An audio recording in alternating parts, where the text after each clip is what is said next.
Oh, say, can you see by the dawn's early light what so proudly we hailed at the twilight's last gleaming, whose broad stripes and bright stars through the perilous fight o'er the ramparts we watched were so gallantly streaming, and the rockets' red glare, the bombs bursting in air, gave proof through the night that our flag was still there. Oh, say does that star-spangled banner yet wave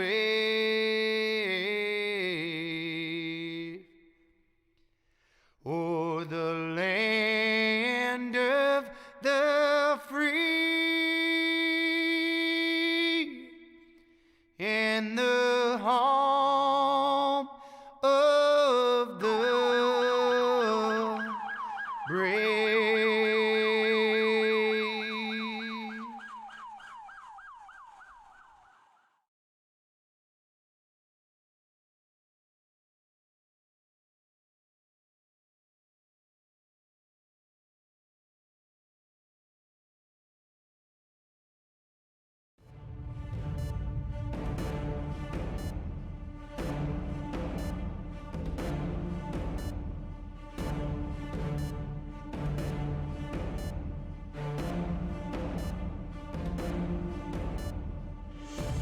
Alright, good evening race fans and welcome. We're live here tonight at Charlotte Motor Speedway, my backyard.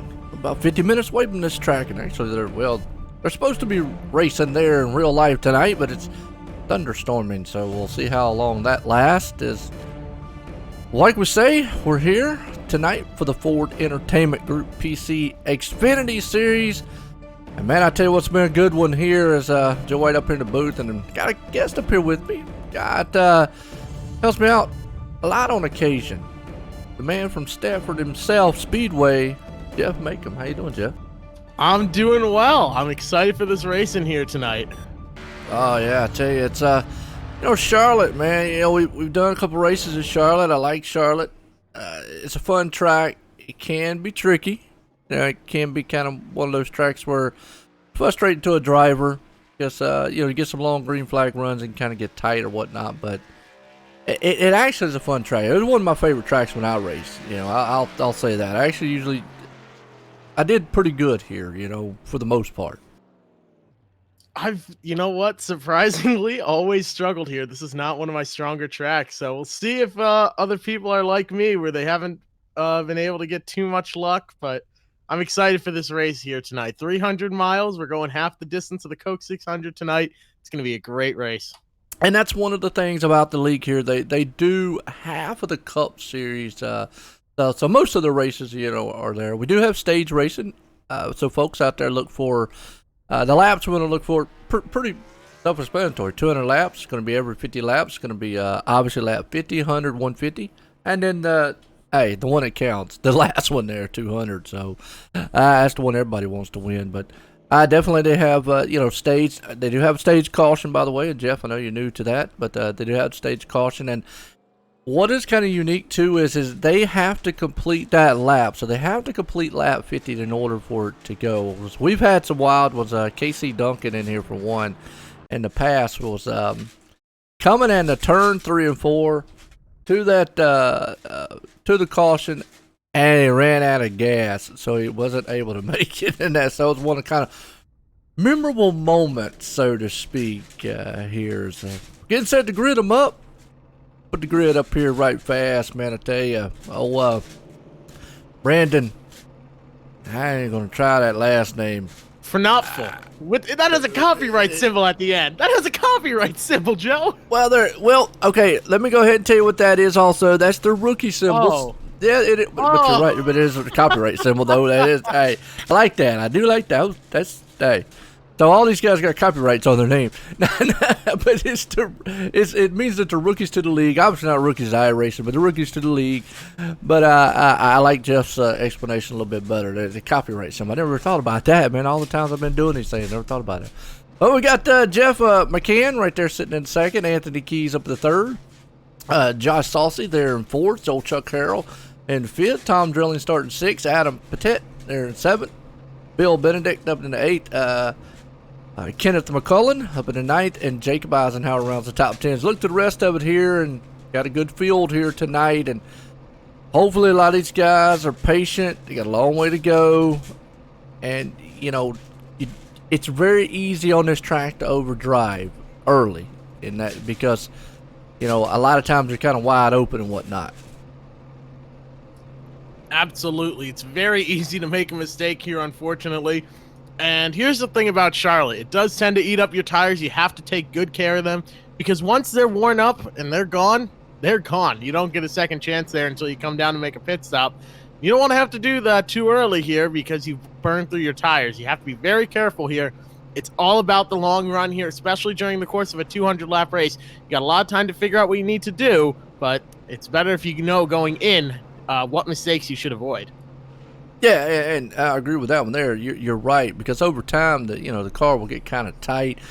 I guess the reason, like I was saying before, I kind of like this track was you kind of have to back the turns up, and it fits my kind of driving style a little bit, not as aggressive, and over time you can't be as aggressive here. You've kind of got to back those turns up and then ease back in that throttle coming off, because if not, if you get into the throttle too soon, it will push you straight up the track, and next thing you know, you can get a wall pretty easy here coming out of like 4 and actually turn 2. It's very easy to get up into those walls. I've actually had issues hitting the wall on corner entry sometimes even. I've seen a lot of other people do it. So, and once you do that, you pancake the right side, man, it really hurts the straightaway speed. It corners a little bit better, but how much do you want to change around here on these cars? They're already designed pretty well, if you know what I mean. Oh, yeah, absolutely. Xfinity car, different animal in itself. What's up out there, Tim? How you doing? And looks like old Princess out there pulling for the person. This PC is here. I like that. So we're going racing. We're here live tonight, OSR Network on YouTube, Facebook. So pick your poison on which one you want to view and watch. We're getting set to have some good racing. Sit back, relax. Memorial Day weekend. Want to give a shout out to all the troops out there and all the past ones there we've lost in battle and combat in the past. That's what the Memorial Day services are all about. The military. Pace cars in. Here we go. Man up front there. Drops the hammer. We're racing at Charlotte. Now, it's been about 20 years since a McDonald's car has won in real life. Let's see if Randy can change that and break that streak tonight here, just like Matt Kenseth is trying to do. I don't know the last time a Doritos car won either, but you see Anthony Keys there on the inside. It's for the bold. Let's see if he's bold enough to go out there and win it. Although I think I see a car back there with a product a little more for the bold, and you see the 81 there, Josh Soucy with Fireball Whiskey on the hood.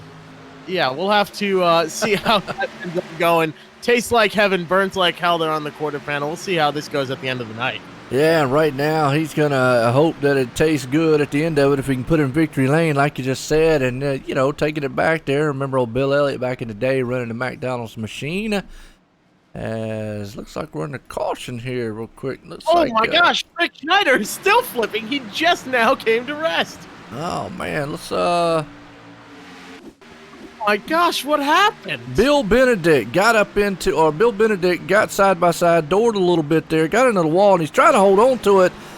And then the next thing you know, he just came back down right in front of the field. He was trying to hang on to it, and the car just would not. But let's go back here, like you said, on Rick Snyder and ride with him. Oh, yeah, he just got destroyed, and he's just do a barrel roll down the. Look at this. Yeah, that car just wouldn't stop. Poor guy. Like you said, we had this conversation the other week, Jeff. The VR, well, there would be a perfect example of close your eyes. You know. Yeah. Oh my gosh, he flipped all the way down the front stretch into turn one. I'm gonna count this. I see at least one full flip, and then 2, 3, 4, 5, 6, 7, 8, 9, 10, 11, and lands on all four wheels. That's amazing. Get a man a 10. Giving him 11. There you go, no doubt about it. Well, the caution here, and again, like I say, that's kind of a product of Charlotte. Early on, I said it's tricky here, and because you've got to be a word we use sometimes. You got to be a little aggressive, because a lot of these cars out here are early on. I won't say a lot of the cars, but early on, you're kind of wide open for the most part until the tires kind of start falling off and everybody kind of gets spread up. So you're on top of each other, and you've got to get what you can get. And that's just kind of a product of this track. I'm going to say for the first 10, 15 or so laps, you're very aggressive here. After that, we get into what we were talking about before, back to turns up, etc., etc. So it's kind of a double-edged sword. I said earlier, I enjoy this track, and it fits my driving style. The problem is, in a car like the Xfinity or the truck, and I'm not even sure about how the new Cup car, the old Cup car was different, but the new, the Xfinity and the truck, where they don't fall off as much. If you are patient early on there, Jeff, you could actually lose so much ground that you won't make it up by being patient later on in the run if it's a long green flag run. Because the guys up front that are aggressive will be so far ahead, by the time they start falling off, well, pit stops are going to come around. So it kind of forces a guy like me who, is really patient, or so to speak, and really kind of just wanting to go for the long run. You kind of don't benefit it, even though this track supposed to. It all depends on the car you're in. You're right, and if I'm that on the makes sense. No, it does. I completely understand what you're saying, but I'm on the opposite end of that spectrum where I'm too aggressive. You need to be a little aggressive, but not too aggressive, because at that point you're going to burn right through your tires, and then you fall right through the field, and you get passed by those guys who were nice and patient. So you have to sort of find that middle line and tow it. But the issue is you can't be too far either way. You can't be too aggressive. You can't be too safe either. It's very hard to find that balance here if you're not already accustomed to it. Yeah, and that's right. Like I say, you've got to really enjoy the track. You got to know what it's there, and even being aggressive, still the track is kind of forgiving. It's a fun style track again. What's up, Tom? How you doing? Yeah, sure. Rain delay in Charlotte. You're right. It's actually pouring down rain here. Kind of a little worried because there's actually thunderstorms in the area. And I was like, oh Lord, don't let my power go out. Got a race to do, but I know they're down there in actually Charlotte for real there, Jeff. And so they probably could get it going. I don't know. Might they got lights at the track, but I don't know if there's a curfew on how long they can run, so we'll just have to see. Yeah, I've heard talk of a curfew, but I don't know if there certainly is one way or the other. I'm not too sure on that, but if you're living next to a racetrack and you complain about noise, Myrtle Beach, sorry, coughed right there. If you live next to a racetrack and complain about noise, what are you doing? Are you looking for trouble? I agree with you. Hey, I'm with you on that one. I mean, you know what you're doing, and that track sits. I don't know if you're familiar where the track is. It sits in between. Actually, it's really, they call it Charlotte Motor Speedway, but it's technically sitting in Concord. I mean, it sits kind of right there in between the two, the Charlotte and Concord line and whatnot. But it does sit near, where Concord Mules and all that. So there's a lot of businesses and stuff around. It's a huge track. I mean, they got a drag strip side of it, the dirt track's there too, and then they've got another track right there with it, another small one. As thunder just rumbled in the background. But it is a huge facility there, and it does kind of sit. It's not in a rural style area, so there is a lot of businesses, a lot of things around it. So as far as noise, and I think, if I'm not mistaken, somebody can correct me if I'm wrong, and maybe Jeff, if you know, and I'm trying to think, because I've been in NASCAR for a long time. They have run the Coca-Cola 600 and has ran past midnight before. I'm wanting to say around 1, 2 o'clock in the morning. I'm thinking maybe somebody out there, maybe I'll look it up here in a little while as we're getting set to go back green, but I'm trying to remember in the past, I think they have had rain delays. And with them having lights here at this track, I think they have went past 12 midnight, 1, 2 in the morning. Obviously, the Coco 600, it's the longest race of the year. You know that, I know that. Tonight, we got a good one here, half the distance. As we're getting set to go back green, Brandon out front. He's got that Mac machine out there, and he's about to drop the hammer. And the 14 didn't get going. Dorito. No, he didn't, but Brandon with a great jump there. He decided to take the outside, and you can see why. He gets the jump, gets clear, now diving it hard into turn 1. He's got about 5 car lengths to Matthew McCann behind him. Now he can just set the cruise control and pull away here. It looks like to be a single file through the top 5. Oh, absolutely, and that's what you want. You want to try to get single file the best you can. Side by side is not really the place you want to be. Now, like I say, early on, you want to try to use everything you can to get single file, to get as many positions as you can, and go. So right now, Jacob Eisenhower up to 10th. He's battling it out, looks like, with old Thomas and whatnot, side by side.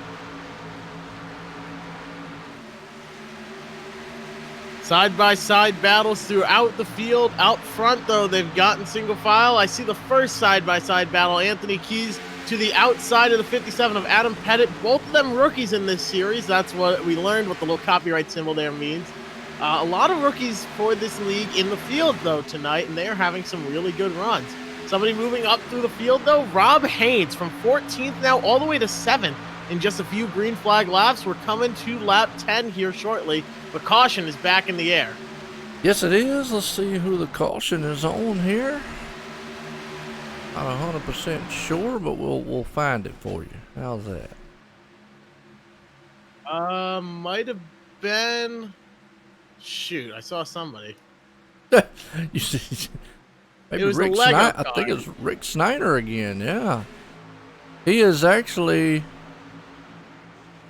Well, he's off the pace. Rick is. I think that car earlier on. Oh, and he just stopped. I don't know why that. Well, he got out of the car quick though. I don't know if that would have brought out the caution. Chuck Harrell, maybe. Let's see. My thing just says we're under yellow. That's all. I'm trying to find it for you folks out here. We'll see if we can find it. Everybody likes wrecks, you know. Right, there was a Lego car that had the whole. He dropped a front Lego end. on the. Dropped the Legos on the track. That's what it was.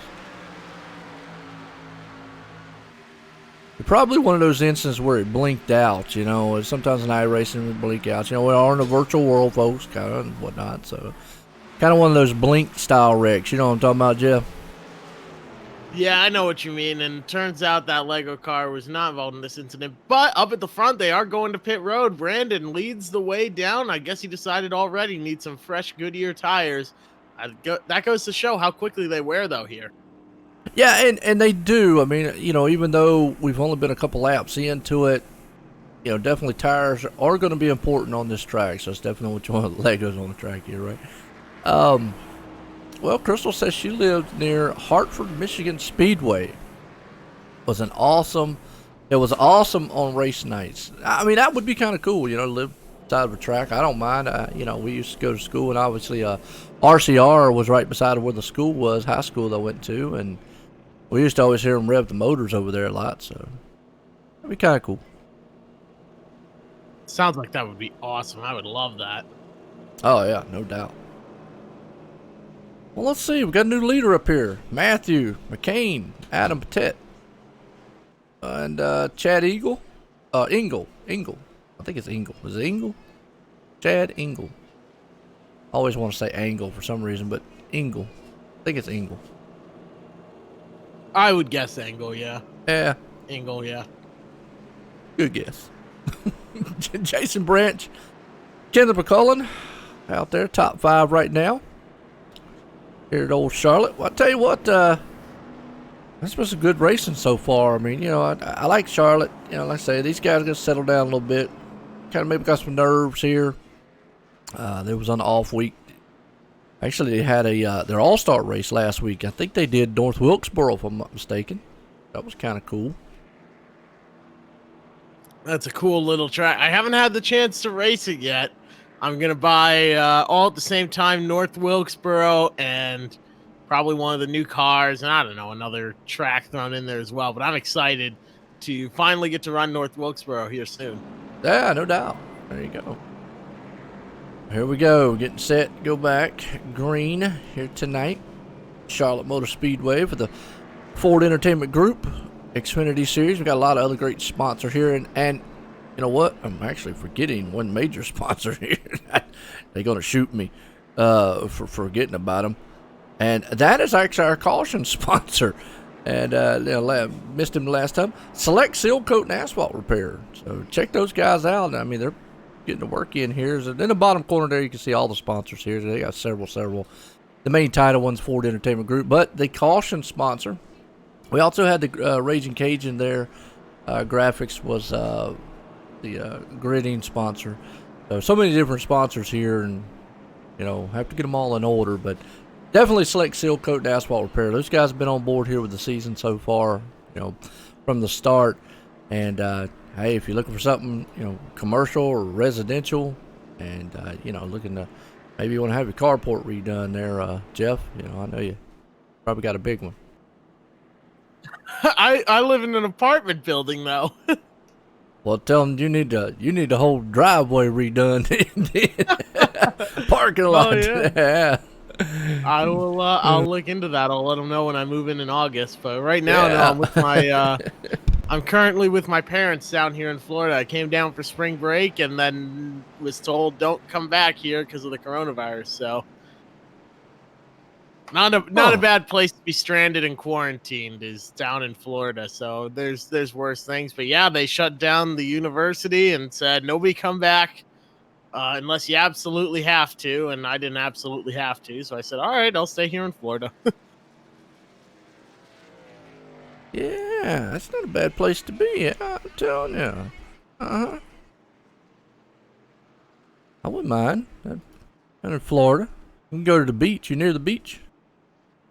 Yeah, we're probably about half a mile from the beach, actually, so it's nice going down there.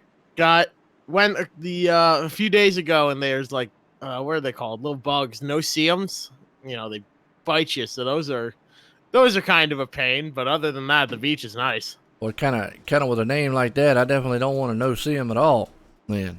Yeah, that's what I'm saying. They're crazy. Like you can't see them; they're so small. But then you get home from the beach, and you're like scratching, and you're like, oh dang it! I can't believe it happened again. Crazy. All right, here we go. Pace car's in, going back green. Matthew drops that hammer. We're back racing in Charlotte.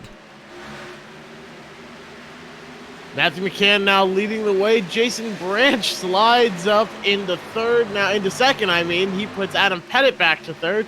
Brandon Fernapple back in there in fourth, trying to regain this lead. He came in, got 4 fresh tires. Let's see how that works for him. If it really makes that much of a difference after about 5 green flag laps. But they are back under green here on lap 14 of 200 at Charlotte Motor Speedway. I'll tell you what a combination there is. You got the McDonald's machine with a Coca-Cola car behind him. There's a combination there. Give you a Coke and a Big Mac, and we're good to go. They're racing it out.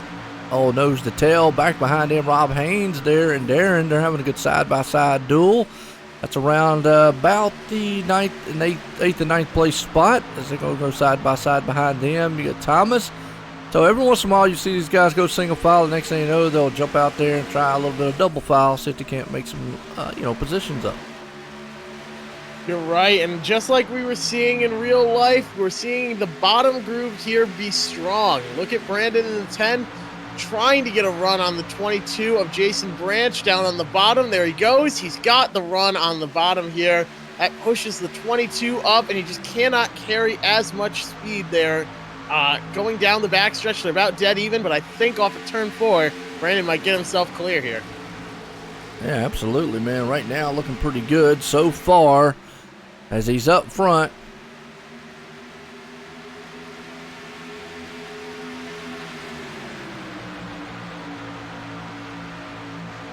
Side-by-side battle back here. The 27 of Darren Bruce to the inside of Roger Rios Mateus.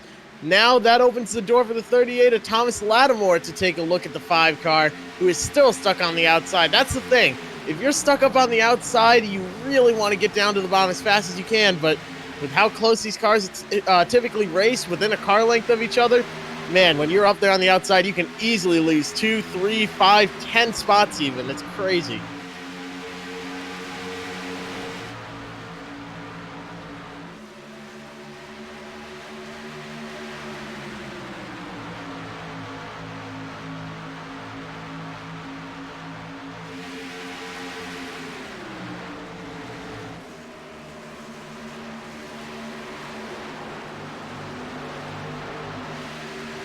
Seeing Adam Pettit, who stayed out there, now starting to fall back through the field. He loses another position, put him back to, that is now 4th.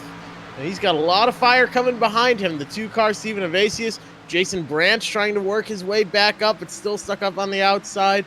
A lot of cars behind trying to find their place in line and make something happen here. But it looks like the smart move might have been coming in and not staying out, except for Matthew McCann, who's now got about a 0.8 second lead over Brandon in 2nd place.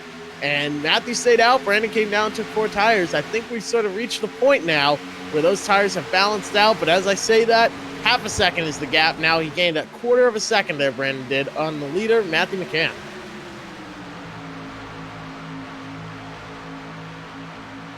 Sorry about that, folks. I was over here started smelling some stuff over here and thought something was burning, so I apologize going quiet there all of a sudden. I appreciate Jeffman takes the action for you. But absolutely. Hey, you know what? My wife was cooking. Jump... My wife was cooking. That's what it was.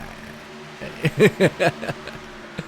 So your wife was cooking and you left because you smelled something burning. You ran into the kitchen looking around frantically, and what was the conversation that went from there? Well, actually, the first thing I started looking at was my computers, because I was like, man, it don't smell right.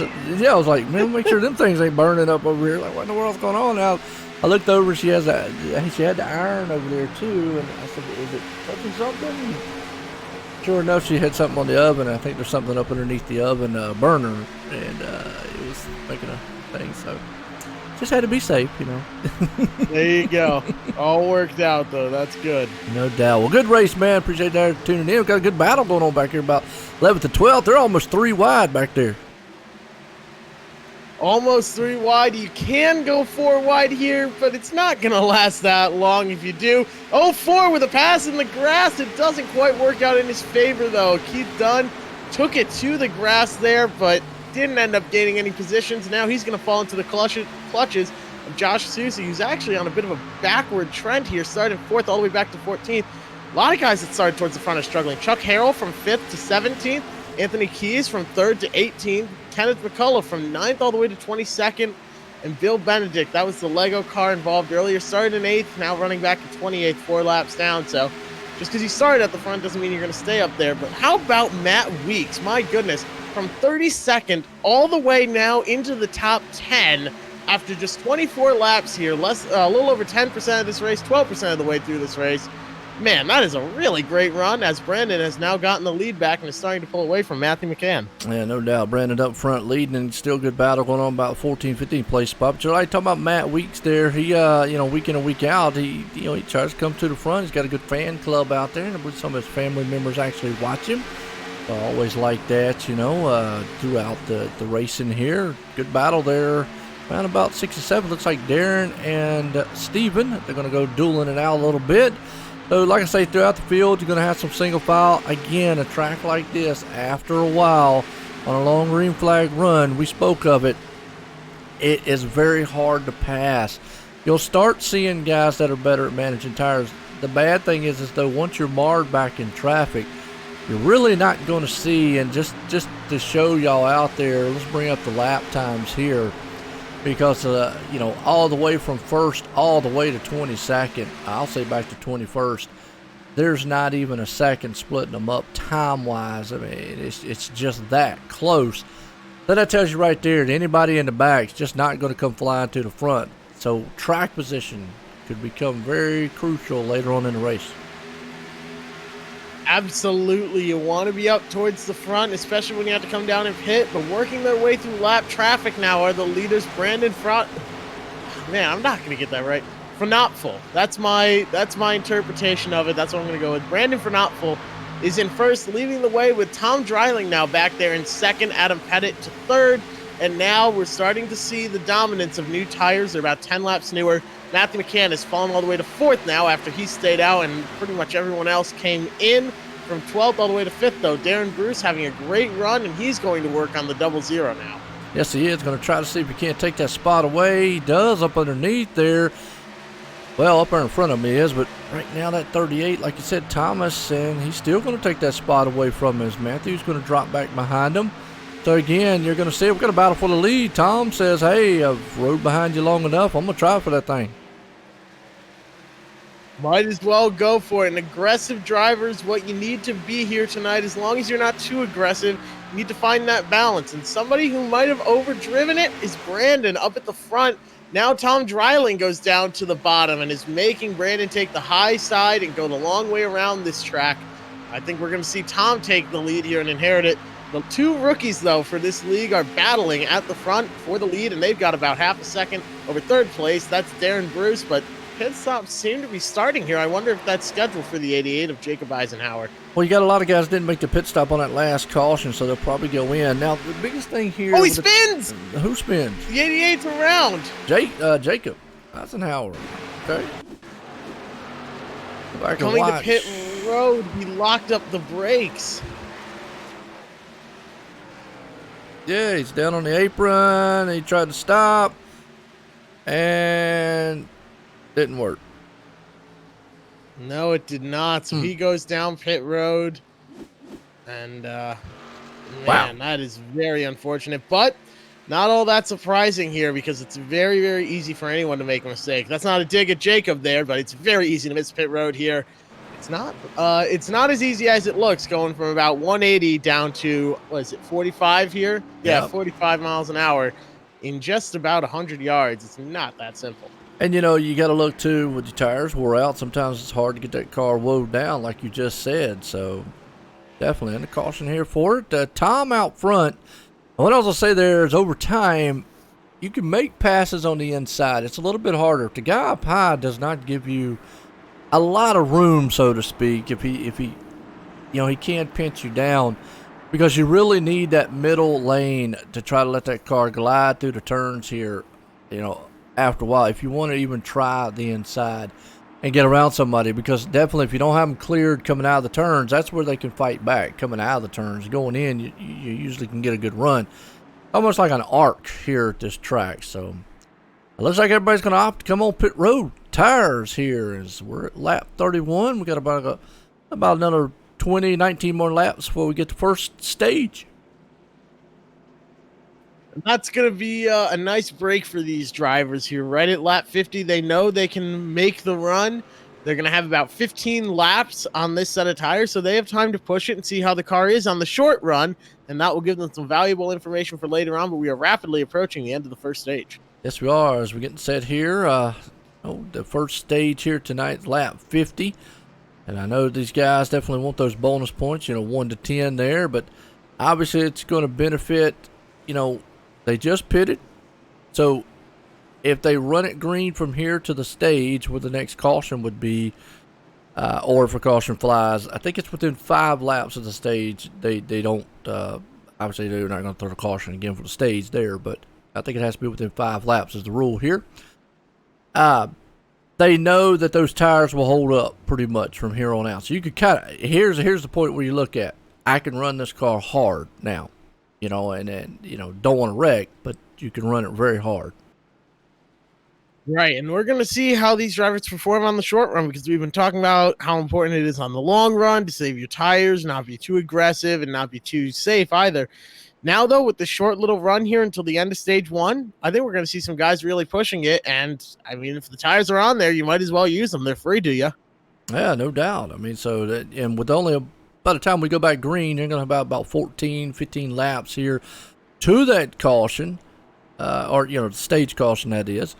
So, again, here, those tires are not really going to fall off to about 10 laps in, maybe 12 laps in. So you can definitely, like you said, run these things as hard as you want and still be okay in a nutshell. Right.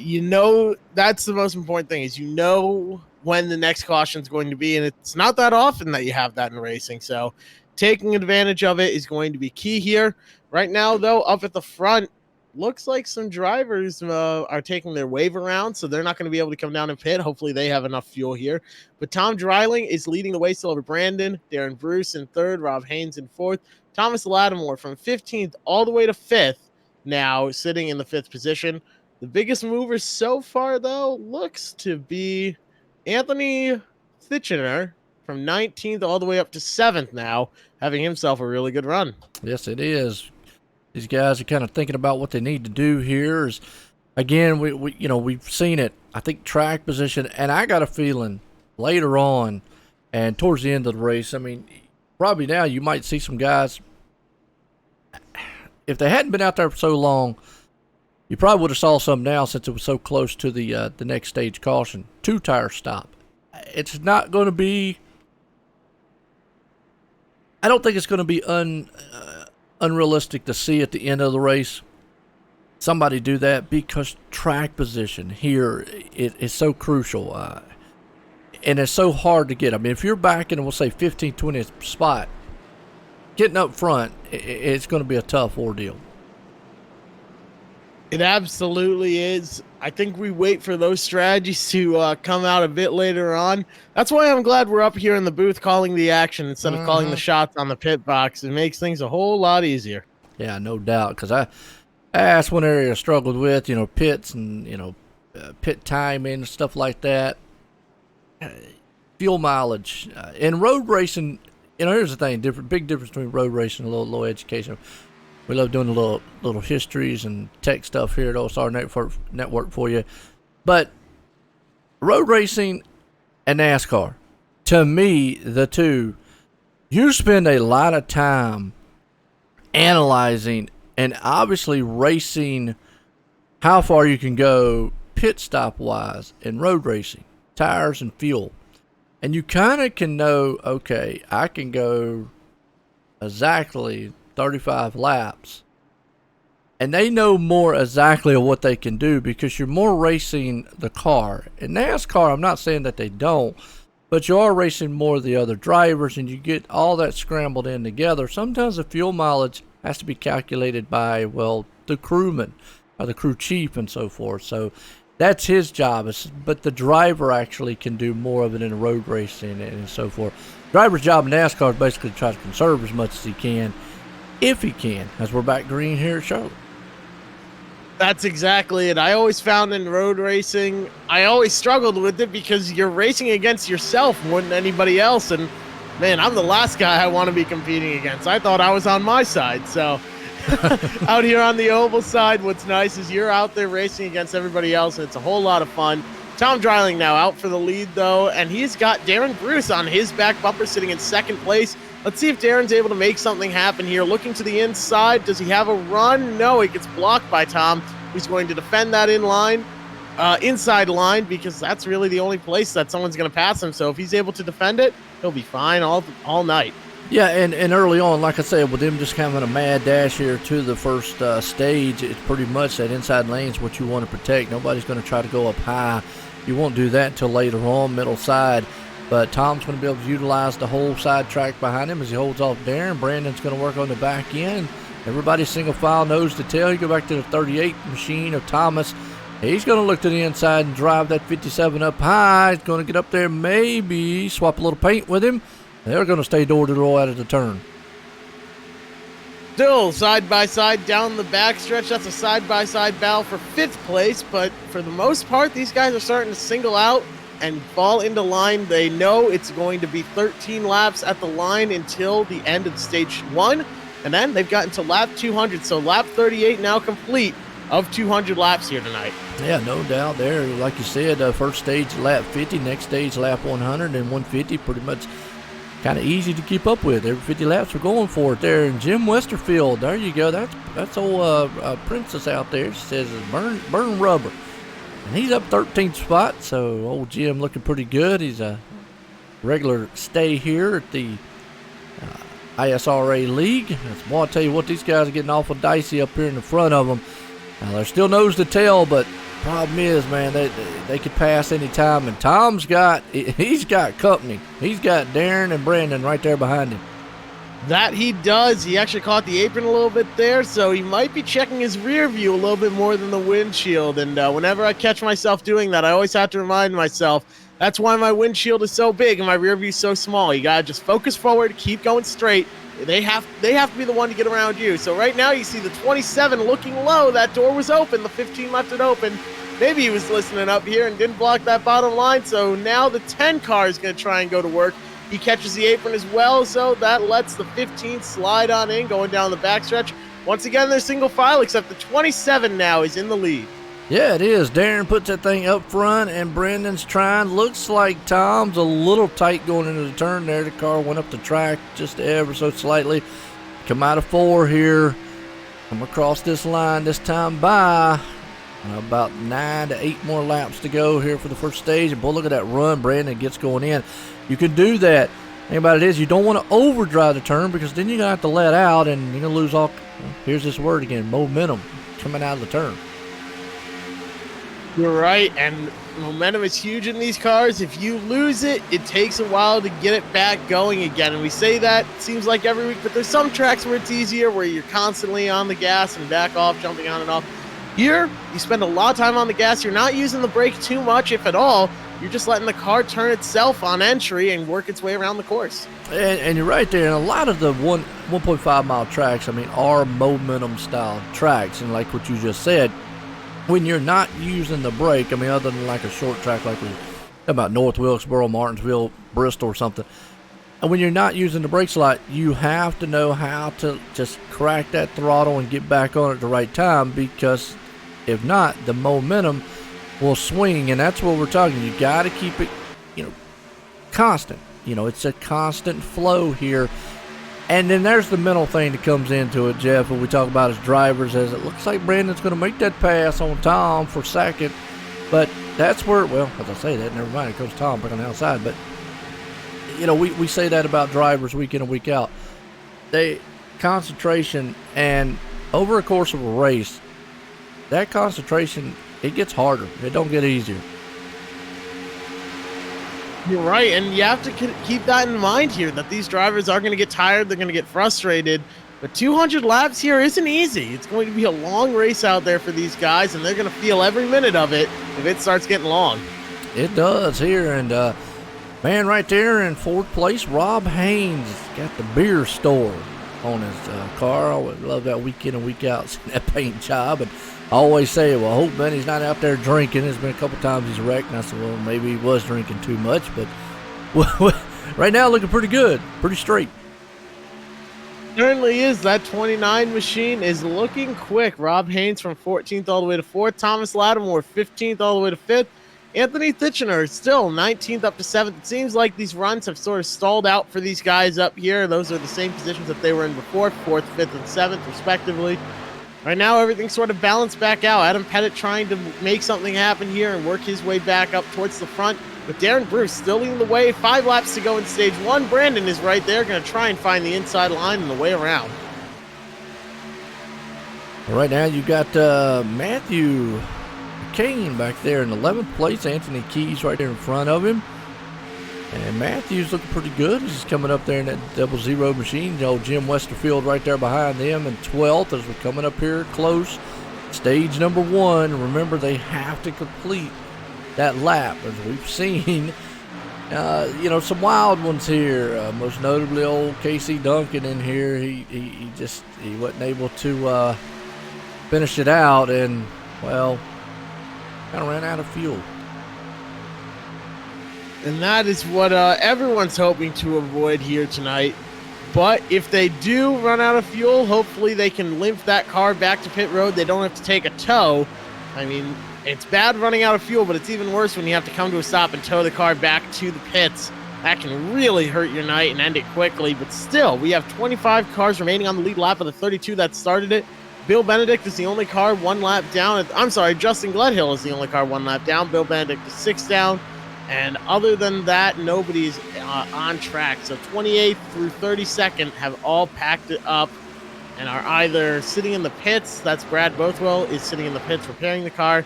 But 29th, 30th, 31st, 32nd have all packed it up and headed home. Okay, I got a Chad out there. Remember we was talking about Chad? It is Engel, so it is. He said it's like angle, but with an E. So replace the A with an E, so it's Engel. Okay, there we go. Yep. He typed it out there for us on the Facebook side, so I appreciate Yeah, that. I'm looking at that. Yeah, always like that, man. Help us out a little bit out there, so that's cool. Good battle going on here, about the 4th and 5th place spot there. As you see the 15, Tom, he's struggling a little bit here on this run. He is. Thomas Lattimore is right behind, trying to capitalize. That Supra got right up there to the inside, but couldn't make a run happen. He's got Adam Pettit behind him. Now that is a three-way. Oh, a little bit of contact with the wall. That gives the opportunity to the 38 to dive to the bottom there. The 15 touched the wall. Oh, a little bit of contact. The 15 goes up. Is he going to be able to hold on to it? He is. Wow, what a great save. I saw that as we come here. The caution should fly as stage 1 is complete. They got to, bring the whole field around as we are at lap 50 here. Actually, they'll bring it around one more time, I believe. Yep, yellow's out now. So Darren Bruce is going to win stage number 1 here. But what a race back there with Tom and them. Those guys, man, were back and forth. Tom drove it in there with Josh and Adam. We were watching that battle. Yeah, it was a really good battle going on, and everyone wanted everything they could get. So the top 10 for this stage: Darren Bruce, Brandon Fanopfel, Rob Haynes, Thomas Lattimore, Adam Pettit. Josh Susie is in 6th. Tom Dreiling falls all the way to 7th. Stephen Evasius, haven't talked about him too much. Actually, he went from 18th all the way up to 7th. Tom Dreiling was actually in 8th. Anthony Thitchener in 9th, and Anthony Keys rounds out the top 10 for that stage. Well, here we are, stage number 1 here tonight at Charlotte Ford Entertainment Group, and definitely want to give a good shout out to our title caution sponsor here. That would be a Select Seal Coat and Asphalt Repair. Let y'all see it. If you need anything done, commercial or residential, check those guys out. They got 20 years of experience. They got the phone number right there. You can check them out. Too bad they're not in my area, but hey, if they're in your area, definitely give them a call. Select Seal Coat and Asphalt Repair. Title sponsor for our cautions tonight, but this caution is due to the stage. Luckily, nobody wrecking or tearing up any machines out there. So, stage 1 here complete. And Darren Bruce, the man who took that one. But I know, it's always good to win a stage. But, the main one, you want that last lap. That's the main one you really want. Exactly, and it doesn't matter who leads laps 1 through 199. We're not doing 600 laps here. My gosh, laps 1 through 199. All that matters is who leads the last lap. Lap 200. If you lead that one and not a single other one, you're still tonight's winner. So that's what's most important here. It's not the fastest car that wins. It's the first one across the line. Long pit stop for Darren Bruce here. Is that car damaged? I don't know. Might have got a speeding penalty. He's still on pit road. You're right. I don't know what. I believe he got a penalty.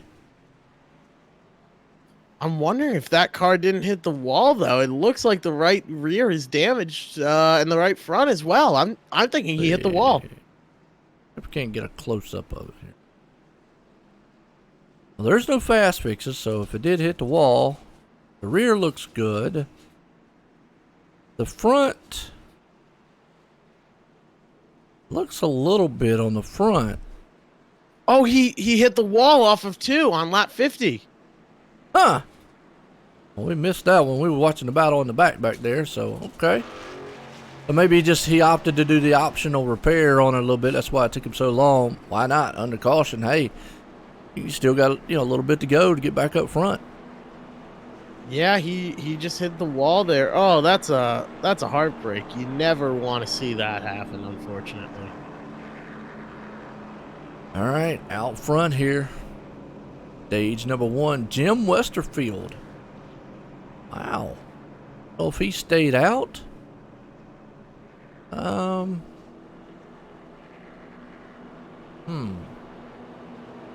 He did come down. Oh, I think he missed his box. Ah, okay.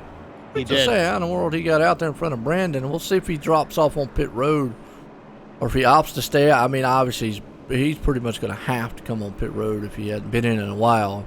He'll be a sitting duck up front. But then again, you just never know. You're right. Are there bonus points for leading a lap in this league? I believe they are. I might look all that up. Yeah, I believe that might be the strategy here to stay out and lead a lap. Yeah, let me there's so many things here. Obviously, you know, the stages 1 to 10 bonuses. So that's another good thing to have. Yeah, he's coming on pit road. There's no way. I would think there's been no way he would have stayed out because he would have pretty much just been kind of sitting. I mean, those guys would have almost just run him over. I mean, not literally want to run him over, but he wouldn't have just, the car just wouldn't have been able to go. You're right. Now Jim Westerfield does end up coming down pit road, so the front has sort of cycled out. With that damage to the 27 car, let's see. He is back there. Darren Bruce is all the way back to 20th now. My goodness.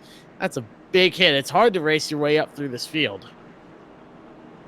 Yes, it is. We're getting set to go double file here, side by side. Brandon up front in that McDonald's machine. About to take us back to green. Rob Haynes and company there along with him. All right, we'll see who's going to get stage 2 here tonight. Oh, he did it for extra points. Okay. Look at that. We got our inside reporter, Mount Jim. He said he did it for extra points. So there is bonus points. That answers your question. I guess I should know that, so you could yell at me over that one. No need to yell. It's all good. We got it all sorted out. All right. Here's what's kind of itchy on these starts here at Charlotte. You know, they get out here, everybody's on new tires, and they're bunched up, just going to hammer down and go. Pace cars in. Green flag's about to fly. And you know what I need to do since NASCAR's back one day? Just to kind of get the realism type aspect going. I need to turn the crowd off in the stands. Is the crowd off right now on the broadcast? Nah, it's on. I just figured I'd something I need to try out one day and say, okay, yeah, hey, they're real racing out there racing. They ain't got fans. We don't need fans on virtual world. Hey, it'll all all adds to the realism. But right now, it is really real tempers out here as they are trying now to get second place away. Or get second place locked up, I'm sorry. The 29 of Rob Haynes has lost it to Thomas Lattimore. Josh Schusing now right behind in the 81 machine. They are fighting for that position, but they're single file at the moment. I don't think that battle is over, though. Here comes the 57 to the bottom. That's Adam Pettit looking low on the 81, but he's not going to be able to get a run going into turn 3. No, it's not. Adam's kind of looking. He's peeking down there for the most part over Josh to see if he can't maybe move him up the track, and everybody right there just kind of nose to tail. And that's kind of what you see at a track like this. You nose to tail, the next thing you know, a guy kind of dives on the inside. You see him peeking there. He's seeing if you can't maybe get that guy in front of him window drive a little bit. And, maybe move him up the track. And that way he can maybe just kind of stick that car right up underneath him. You know, it kind of makes you a little, as a driver, it makes you a little, I don't know, antsy sometimes when a guy's kind of peeking down on that inside or runs up on your back bumper like that right there. That it certainly does, and that's a big part of everything, is getting into the other drivers' heads. If you can make them make a mistake, it makes it a whole lot easier to get around them, so might as well take advantage if they're going to mess up. Yeah, and you saw Steven right there had to check up just a little bit because we talked about earlier that momentum. Adam, when he drove up there and he got right in the back of Josh, it kind of slowed the momentum of his car, and you saw the car fly back. Luckily, Steven was able to heads up there and not, actually get into him and, cause a big one. But, hey, look at Adam. He's right back there on Josh again, trying to see if he can't get that spot away. That he is. They are still battling back there for position, and there's a battle still in the works for second place. Thomas Lattimore has the position. Rob Haynes wants it. But Brandon right now is looking back at that and going, hey, if you guys want to battle, that is great for me. He's pulled away by half a second over second place. Cruise control is on for that number 10 McDonald's machine. I think he's just sort of hoping that he doesn't see somebody like Tom Dreiling there in the 15 or Darren Bruce in the 27 who are having great runs and now falling back a little bit. And he's hoping to not have to worry about someone coming up and battling him for position again. And in the most part, like we were talking earlier, we saw a few guys right there swap positions, and that's just kind of the norm here at Charlotte. Everybody's single file, but then the next thing you know, a guy will maybe take that pass on another one in front of them because they're all so close.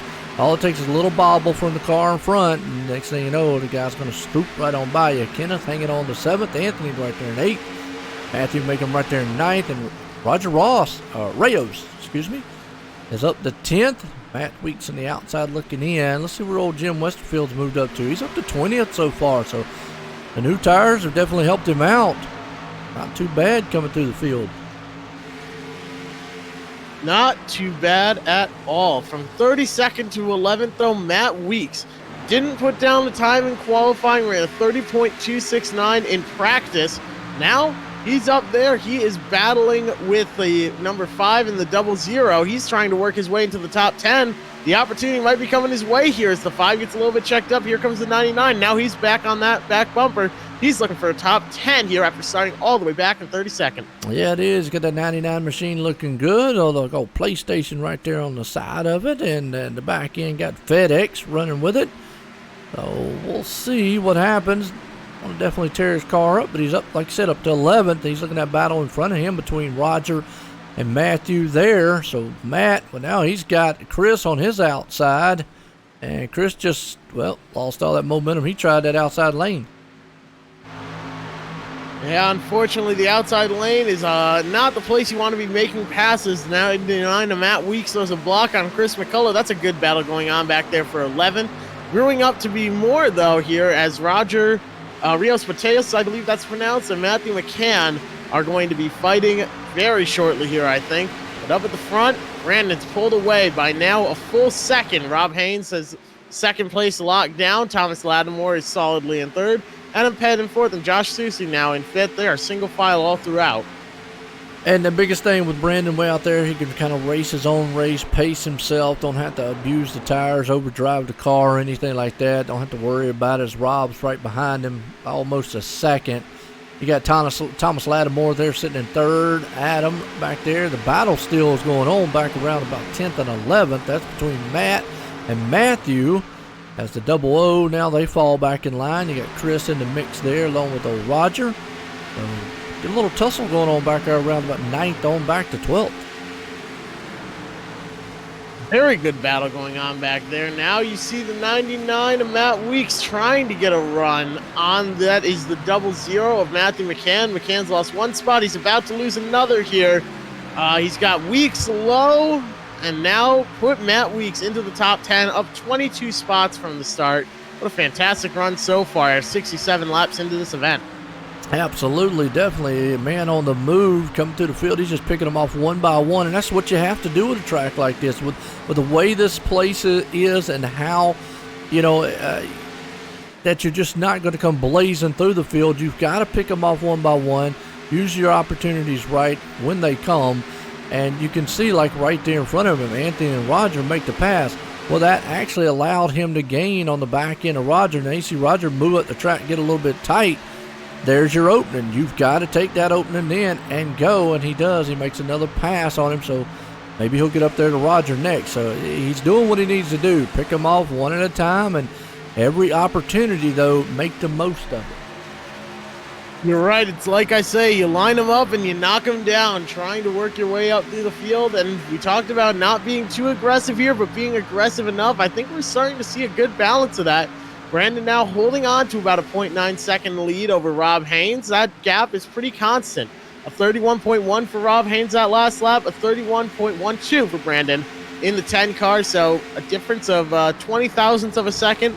That's a two very close lap times. So these guys are doing a good job keeping it locked down, but Rob Haynes needs a little bit more than 20 thousandths per lap if he wants to catch up to our leader, and right now he was 20 thousandths on the dot slower So it's all balanced out. Yeah, looking at lap times here, like you just said, it's 31.214 for Brandon up front, and old Rob right behind him with a 31.234. So yeah, he's definitely going to have to pick up that pace. And you know, we were actually back there talking about Matt. Now, let's look at his time. It's 31.19. He's actually faster than the leaders. So he's coming up through the field. But what it tells me, you know, even with the 191 last lap to a 264, and actually that time he was a 211 to a 264. He's not doing tenths or half a second laps. It's hundredths there. So it's going to take him a good solid time. And that's what I was talking about earlier. Yes, he's faster. Yes, he's coming through the field, old Matt Weeks is. The problem is he's not coming fast enough. And by the time he gets there, you know, if it goes green flag, we're going to be into green flag pit stops. Now, what will benefit him is if a caution flies, because it bunches the field back up. Everybody gets new tires. If he can pick off a few early on that run, and they get spread out again, and then obviously, you know, either the stage or another caution flies, again, another cycle like that, then he can get back up out to the front. But if it stays long green flags like it is right now, and you know and I know, with green flag stops, it does nothing but split the field up even more. It's going to be a long time or very difficult. So he's going to have to look at the stages here, or obviously, you know, cautions. But it looks like everybody's kind of settled down for right now. Don't want to jinx it, though. You're right. You don't want to jinx it here, but looks to be the case. We'll have to see if that ends up being true. Right now, Rob Haynes is gaining a little bit on the leader, but now he's going to be under fire from Thomas Lattimore. He's going to look to the inside here. If they get side by side and start battling, that's going to let Brandon Fernotful in the number 10 car pull away, and they are side by side now for second place battling. That is exactly what the 10 car wanted to see, and he's hoping that battle continues down the backstretch. It will, and he's hoping Adam Pettit is going to throw his hat in the ring and try and extend that battle to be a little bit longer here. Yeah, it is, and you're right. That's what Brandon definitely wants to see in his rearview mirrors. Those guys, man, side by side, duking it out. And Rob and Thomas back there are, for the most part, looks like Thomas is not going to. And again, as long as these guys out and the tires start falling off, you can see that inside lane is just not the place that you want to be. It just does not. It won't benefit you. But, you know, talking about Matt Weeks, he is slowly but surely catching these guys and running them down. Brandon's still walking away. And this is what he wants. He wants to get there. He would love to see those guys start battling it out in front, because it definitely will help him out. And 29 is off pace going down to pit road now, it looks like. That's Rob Haynes. He enters along with the 81 and the 38. So they all decide to enter at the same time. Very interesting to see here. Making their pit stops on lap 75. They're splitting the stage in half because they know the caution is coming at lap 100. It is, and that's the thing. You're going to have to, at some point, you know, pit here. It's probably going to benefit him to do. We'll see how far. Here comes Brandon. He's not going to waste no time. He's going to drop on pit road. Matt Weeks is going to stay out. I mean, obviously, he was the fastest guy. I'm probably going to see if we can't get those bonus points there. But everybody else drops down. And I got a feeling we'll see. I'm going to say we'll see Matt next time around, or at least within the next lap or so. I'm sure we will. You don't want to stay out any longer than you have to here, so we'll see how this ends up working out. I think that's the smart move, though. You split the stage right in half and you maximize your tires. There isn't a better way to do it if you split it right down the middle. And old Jim Westfield coming back on the track. He's back at 23rd there. As we look to the back, Tom Drelling. He's back in 19th there with Chris. Matt still not made his pit stop here. Let's see, and then let's maybe kind of look at the difference in lap times here if we can. 31.663. He's definitely dropped a little bit pace-wise. Not as fast as what he was. Let's see what these new tires. Tom ran a 30.481, so it's always well over a second difference or more. Probably a little faster than that, but Matt's on pit road now. Looks like Brandon might have not had the stop he wanted, because in front of him is Thomas Lattimore, Josh Susie, and Rob Haynes. They all managed to get around him.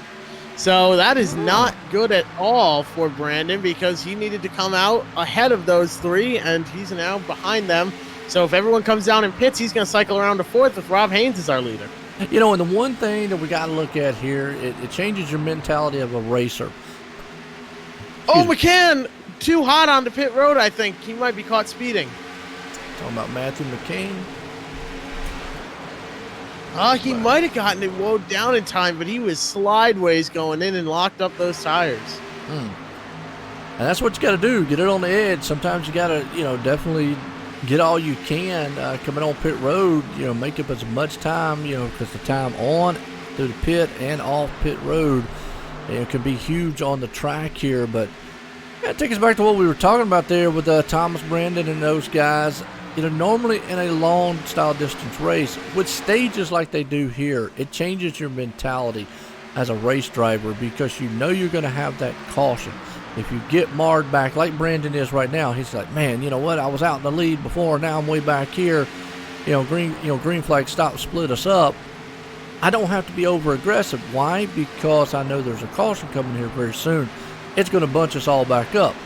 So I'm not really going to, even though yes, I'm way behind and might lose some ground, I'm going to gain all that ground back up. As opposed to if there wasn't a stage and it wasn't caution, unless there's just somebody wrecked, you would have to be like, okay, I've either got to hope that a caution comes out and bunches us up, or run this thing and get back around these guys somehow. You're right, and there's a lot of strategy that goes into it.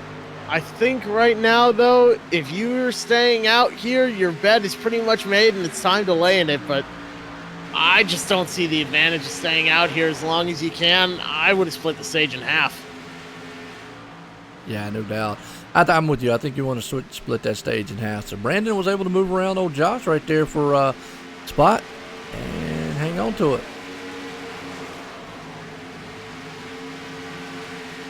I believe over on the real world side that they have just wrapped up what is going on with Thomas Lattimore. He went all the way down to the apron on the backstretch and then took it back up to the top. So he is, I don't know if he's trying to break up the draft or just barely managed to hold on to that car, but that was a kind of a close call. Chuck Harrell still out there leading. Stephen Evasius now 20.5 seconds back. He just got passed by Rob Haynes. And Thomas Lattimore and Brandon Knopfel are now behind, trying to catch up there. But that's the battle for the lead between Stephen Evasius and Rob Haynes. Chuck Harrell is now on pit road. Absolutely, a good battle here again for about the fourth place spot. Brandon is trying to work over Thomas here. We mentioned before, but old Rob Haynes out front. And just to kind of give you an idea of what green flag pit stops does as far as position-wise goes, Rob, and we'll use Josh and all, but really not too bad when you look at it. Sometimes it could be a lot worse, but Rob has about a little over a second lead over Thomas Lattimore. Brandon's right there, so really not bad. Normally it splits them up a lot worse, when they do green flag stops, but right now those guys are within striking distance. Again, you got to think about it though. Another 15 laps, we're going to have stage 2 here. All these guys would love to race it out to get up front and win that stage, get to maximize points, and it's what it looks like Brandon's trying to do because he's coming to the front hard, and he knows he's got the tires. He's going to be able to get more at the caution. But, again there, Jeff, these guys up front, Rob, Steve, Brandon, right now, they're just trying to run these cars as hard as they can. That's exactly it. And, there's not too many laps left. Like you said, about 15 left in this stage. And once you reach the end of it, you're going to get 4 fresh tires. So, yeah, run through them. But now they're fighting for points. Rob Haynes has a half-second lead over Stephen Evasius, who's got about 0.3 seconds over Brandon Knopfel, who is rapidly closing the gap there. But, man, it's starting to get interesting here. These guys are battling for points, and that is not something that they take lightly. And, as far as Brandon goes, I'm watching his lap times, ran a 30.678 because he is running those guys down, Rob and Steven up front, and ran a 30.9. So he's about a second, about a 10th and a half as it looks like he's going to go, as he's battling there with Steven for second. He's going to look like he's going to try to run Rob down.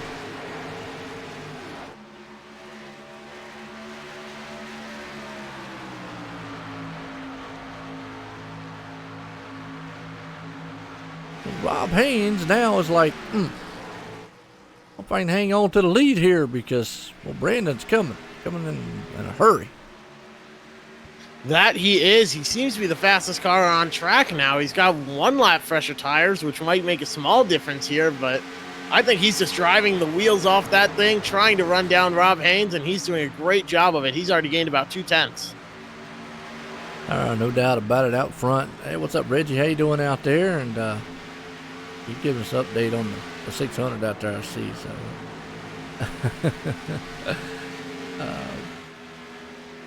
all right. Nothing wrong with that. So it's a good one here, and I think it's not going to be long before Brandon's going to be on the back end there. Rob, maybe try to see if he can't take this stage away from him. That's exactly it. All Rob is worried about is the next 10 laps, trying to hold off a hard-charging Brandon Van Opel, but I don't think it's going to work out in his favor as Brandon now dives it to the bottom. Rob knows I might as well take second. I'm not going to be able to hold him off. He's just too quick at the moment. So he slides back into second place. He might look low here, but he's going to think better of it and just hang around there in second place. Second place is better than wrecking out. You might as well take what you can get. Absolutely. And, you know, when we get on this caution, we're going to have to bring old Brandon up here for a word with him and ask him how close you are to that name if you're dead on. We'll have to see. For not full. I'm going to say you're right. Full. I'm going to say you're right. I think that's it. I'm on. When it comes to the English vocabulary, mine's usually just bad or worse. And I'll take your word for it, though. You're the educated one here. I don't know. I'm over on the engineering side, but looking to go into broadcasting. If you can, if anyone out there watching can figure that one out, please help me out here because I can't quite figure it out. Yeah, they have nothing wrong with to do with that, each other. man. Caution is out. Caution is out, and well, I'll tell you what, that one's going to change up the complexity here. Going to the stage, looks like Chad Engel there. Engel. Yeah, we got it right earlier. Engel. Right. We'll see what happened. Oh, contact coming out of 4. Him in the 41. Or he was actually a victim. Yeah, he was actually a victim. It looked like him and Chuck, just got together coming out of 4. Wow. And that can happen real quick here at this track. Kind of slide up the track, get a little tight. So it's going to be interesting here as we're getting close to the stage and all. So, yeah. Right. Caution here early. Now what do you do pit-wise? You know, we're still out of that 5-lap deal, so they still would technically do the stage caution. I'm going to say stay out. Don't go in. Right there with you. Really, I'm right there with you. If you're outside the top 10, absolutely come in and pit, but here comes Rob Haynes. Man, Brandon decides to stay out. That's interesting. That really throws a wrench into it because, man, it's a pretty even split here. Cars that, well, in the top 10 that stayed out at least. So Brandon Van Opel stays out. Behind him, Stephen Evasius, as well as the 60 Chris McCullough. Keith Dunn stays out. Doug Hess, Jacob Eisenhower stays out. So I would stay out. I would have stayed out. Yeah, I mean, because you still go. We're within that limit. Like I said before earlier, you know, it has to be under the five laps. So we're still going to have the stage caution when we go back, even though it might be a couple laps. It'll be more like a green, bright checker. So we're still going to have it. So why not just stay out? Unless, again, hey, look, I get it. If you're maybe back in 20th position or so for the back, you got really not a lot to lose to try. You know, you never know. You might be able to make up 10 laps in, you know, a couple laps. But these guys been as old as tires they are. But if I'm out front, forget about it. I'm staying out. You know, there's no way I'm giving up that kind of track position. am right there with you. And you know when the next caution is coming out, it's going to be in just a couple laps. So stay out, 3-lap old tires. And when you come down, that is going to be a noticeable difference. 3 laps does make a difference here at Charlotte. So I don't know. I think the smart move, like you said, was to stay out. I think Brandon's going to hold on and win this stage. Yeah, and I do too. And obviously you want to get to that top 10 where you can make maximize your points and so forth. So that's why I look at if you're anywhere 20th on back or something like that, you come in, you get 4 tires. You realistically in about 2 or 3 laps could make up 10 laps on guys who have been out there for well into 20 some laps on their tires now. So you could possibly maybe crack that top 10 with some good fortune, good passing and so forth. It could happen. It's worth the gamble to do because you're really not going to lose much,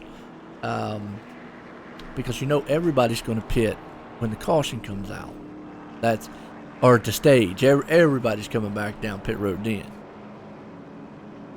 Exactly. That is exactly it. So, man, different strategies here. We'll see how it plays out. There's many ways to skin a cat. Let's see if Brandon has found the most, the most useful one, the most accurate way here as he stays out. He started on the pole. He's still out there, but Stephen Evasius from 18th to 2nd. Chris McCullough, 24th to 3rd. 25th to 5th, Doug Hess. A lot of guys working their way up through the field. Matt Weeks, 32nd all the way up to 10th as well. He's our biggest mover by far. So, really good battles going on here throughout the field and lots of different strategies here. Some butting heads on what each driver needs to do. I think the lights on the pace car are about to go out here, and they'll get ready to go back green. Yes, it is. Go back green here for like a shootout to our stage 2 here tonight. Let's see what we got. Old Brandon up front. He wants to win this thing here tonight.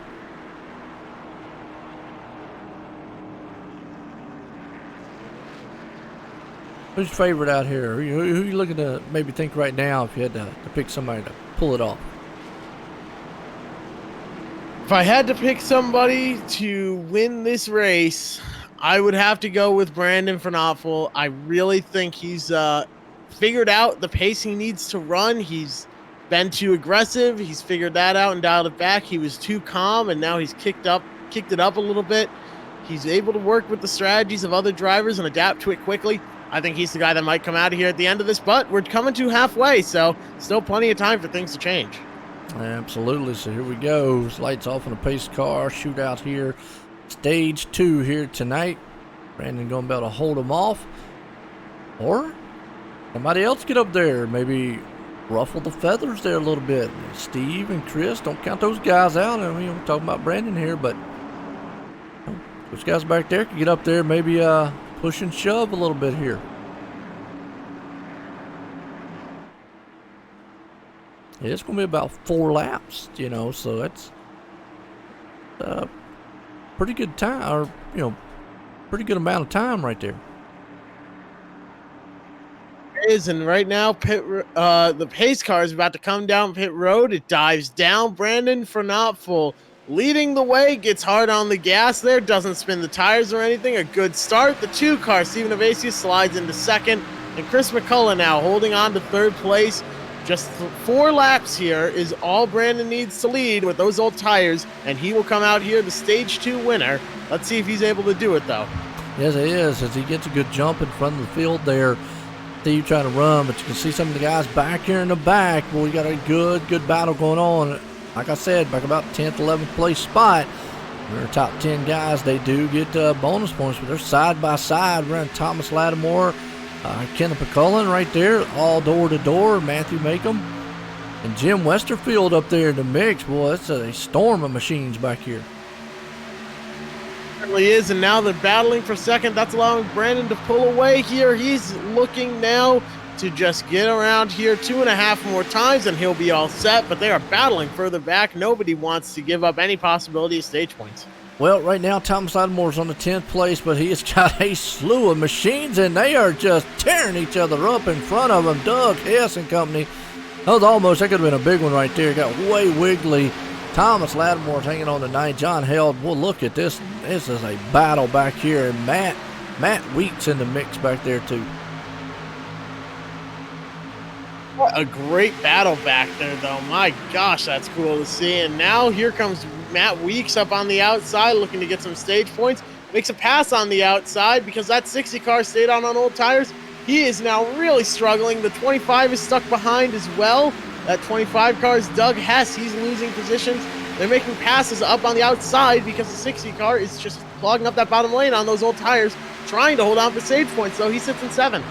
Just shows you how much valuable those bonus points are, because from 10th place spot, Doug Hess right there, he has got a slew of machines around him. Whole car around into the wall.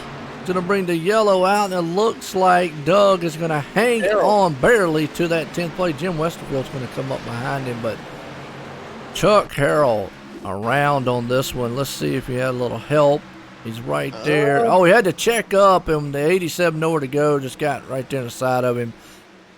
I mean, they were in a cluster of machines there. He just had to check up a little bit. Looks like Chuck did, and you know, it's just everything happened so quick here.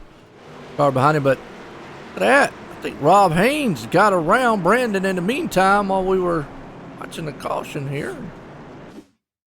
He did get around. He's going to win this stage. Now we are on lap 100. Go back here on the caution and watch the pass there for the stage win. He was, man, we didn't think anybody was going to be able to catch Brandon, but I'll tell you, Rob out of nowhere came up there and blew right by him.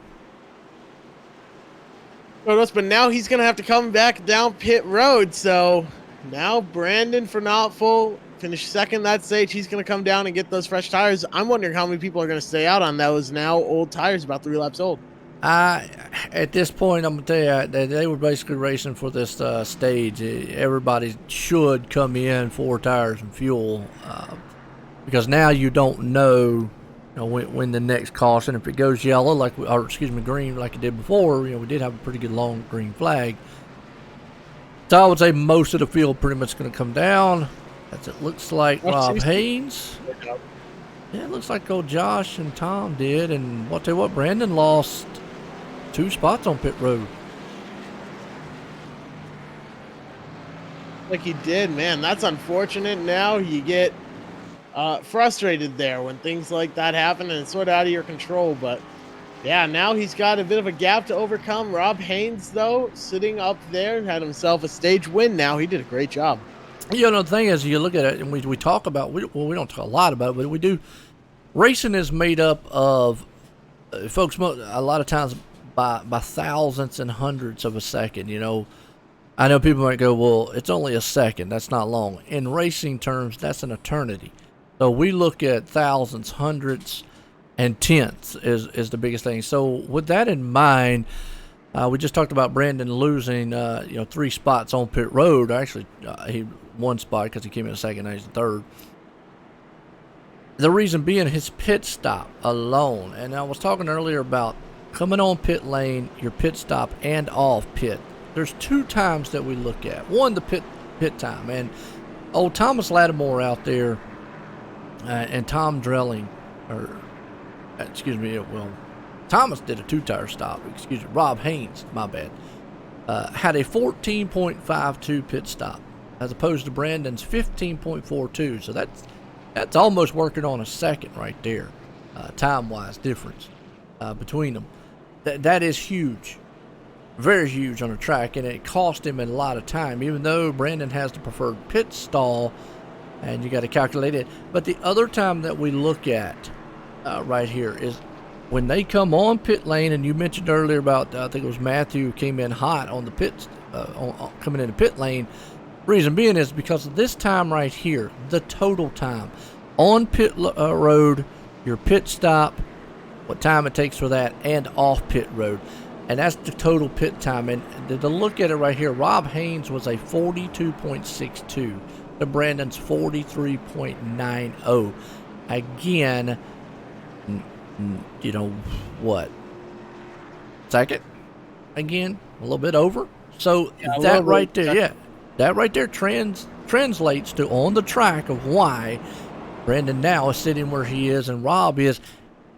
Even though Rob has that further back pit stall, not as favorable, being there, but again, that can show you why I always say mental mistakes on pit road can kill you and crush you in a race. And you've seen it, Jeff, many times. I know viewers have.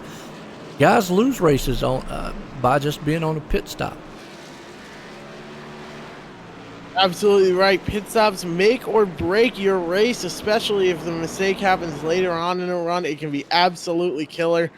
What's unfortunate about iRacing is that it's sort of just random luck sometimes. Yeah. You know, you can't really train your pit crew. There's nothing you can do to make them more consistent or better. You got to just sort of hope that they have a good stop, and you get lucky that it's a good stop. So sometimes you just get unlucky, though, and it's a longer pit stop than usual.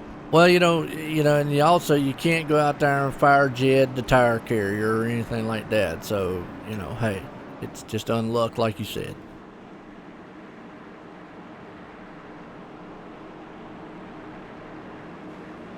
Lost Jeff on that one. Oh, yeah, I think it might have cut out a little bit there. Yeah. What we're going to call it, the tire carrier, gas man, Jed. All right, that works for me. Yeah, that sounds like a good name for him. Josh Stussy now up to the lead. Like, yeah, whatever. Hey, I mean, call him whatever you want, but you can't change him, unfortunately. No, you can't. I mean, you're right. You can't fire him. Hey, he's got his job safe. Back right, racing in Charlotte. Josh Stussy stayed out. Tom Dreiling stayed out, but they both get checked up on the start there. Brandon is now restarting in 5th, so he's got some ground to make up, but that 15 car is really off the pace, and that's allowing the 29 of Rob Haynes to actually try and get around on the outside. So right now, I'm not sure if the 15 just didn't get as good a jump on the start, but Josh Stussy is awfully happy about that as he's pulling away with the lead, and now he's in turn 4, and the rest of the drivers are just about 10 car lengths back. And, here's the thing. Yeah, Rob is just caught up on the outside. Tom's right there on the inside with Thomas. And what we're seeing here with Josh is what I talked about we might see later on in the race. He took that gamble. And you see right now that track position is paying dividends because those guys behind him are battling. If you get this scenario worked out perfectly with like less than 5 or 10-5 or a couple laps to go in the race, this would be like a beautiful scenario for a guy like Josh, because he'd want those guys behind him to stay battling, because the longer they battle, the more he can stay out in front of them. Right, he needs that side-by-side battle for second, and right now, Thomas Lattimore, though, he's hoping that battle is over. He gets cleared, the 29 of Rob Haynes to the inside of Tom Dreiling. There's Brandon back there, still sitting in, what is that? That's in 5th place now as Tom gets into the wall. Yeah, Brandon and the 88 of Jacob Eisenhower dive to the bottom to avoid. As does Stephen Avasius now, he's looking low, and Tom is just trying to hold on to that car up on the outside, but he's losing a lot of ground quickly. You mentioned earlier, you said you can get in the wall easy here. You're right there, Jeff. It kind of sucks you up into the wall. His car got tight real quick coming off the turn, and the wall just snaps out there and bites you. And you can see that car up there. He is trying everything he can. As Matt Weeks is going to go up underneath him and take that spot away at 8th.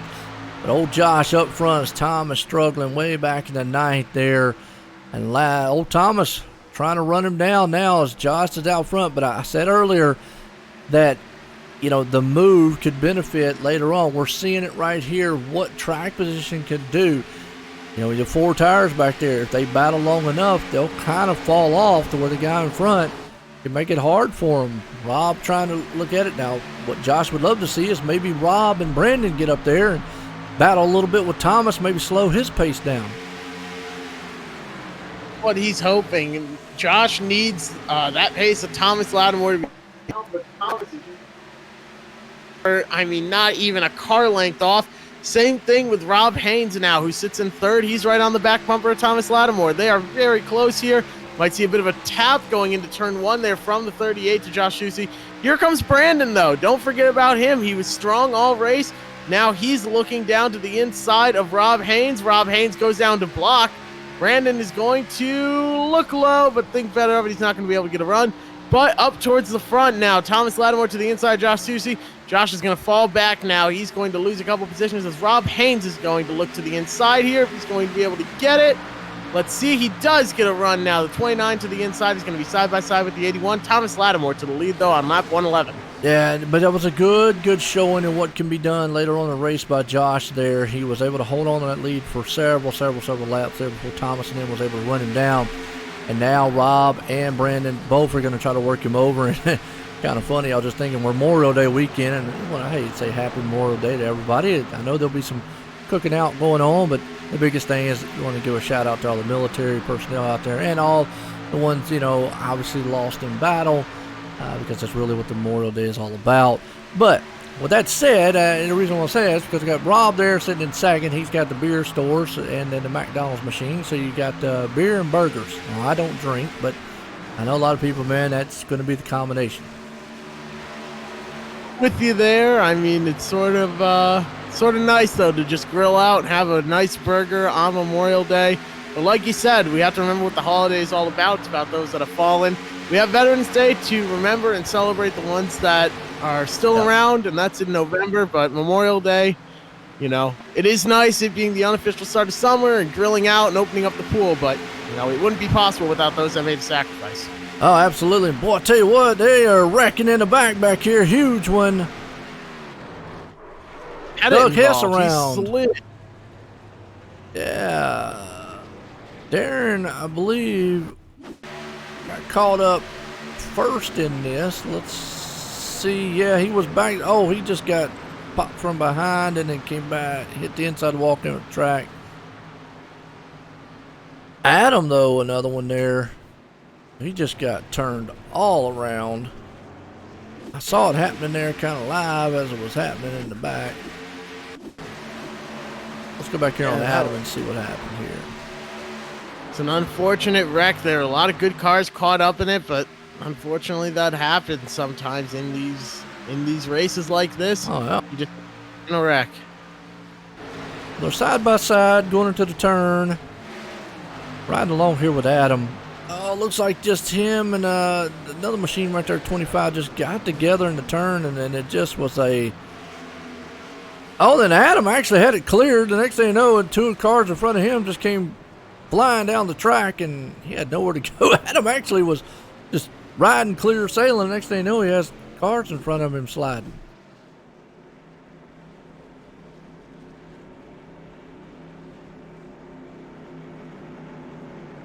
Pit stops underway. No surprises there. Thomas Lattimore ducks into his box. Rob Haynes into his.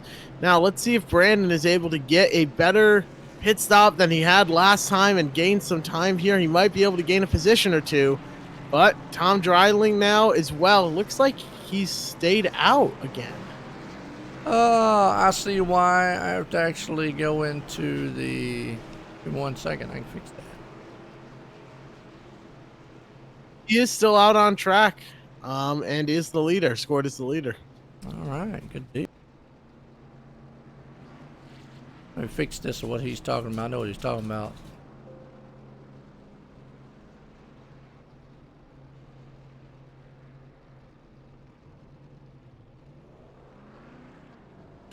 A lot of these guys, if they don't come in here, how I have the ticker set up, if they come in and new or haven't been in the last couple races, it won't position their name right, so they should be right here now.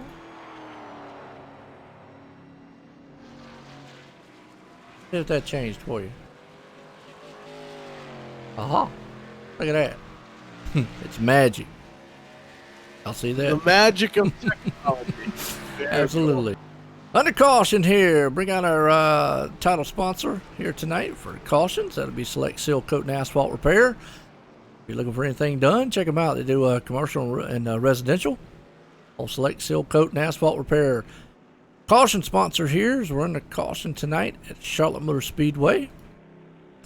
Got a lot of great sponsors here. Ford Entertainment Group, Xfinity Series here tonight. That would be Ford Entertainment Group PC, F.E.G for short. F.E.G, whichever way you want to say it. Jeff Scott there does some awesome work. Looking for an iRacing machine or anything, check him out.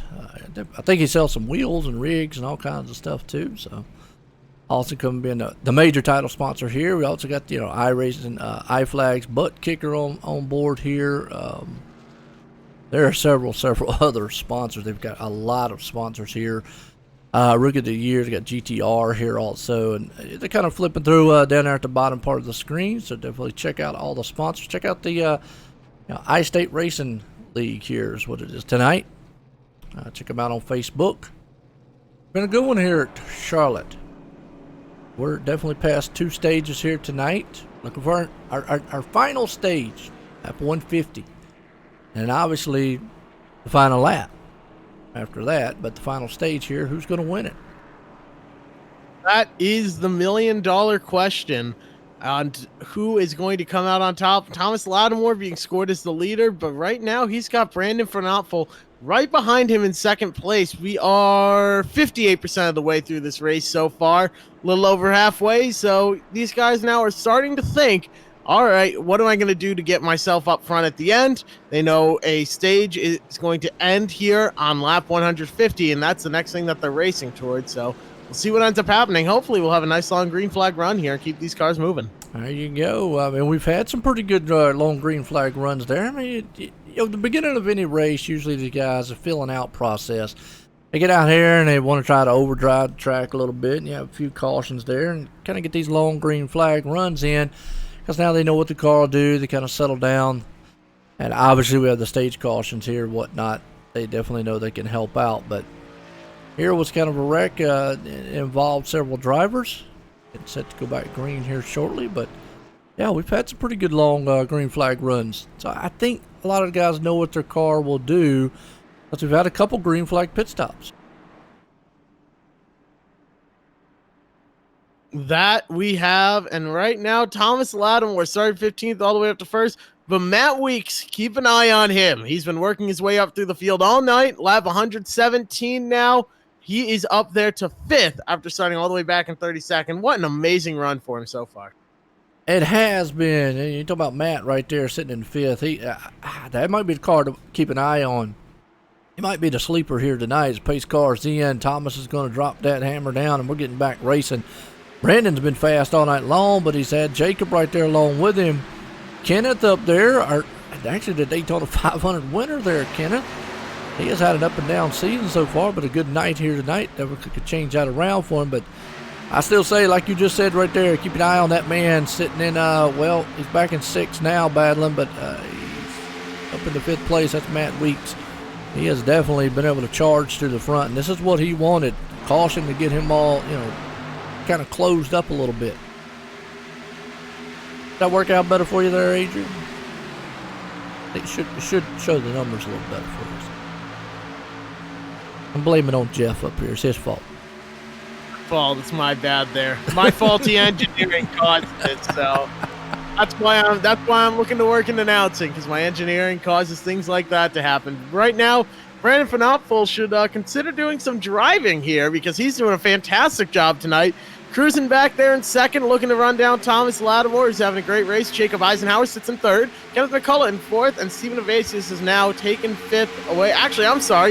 That's Matt Weeks in 5th. Stephen Evasius has fallen back to 6th. But that 99 car, man, do not fall asleep on him.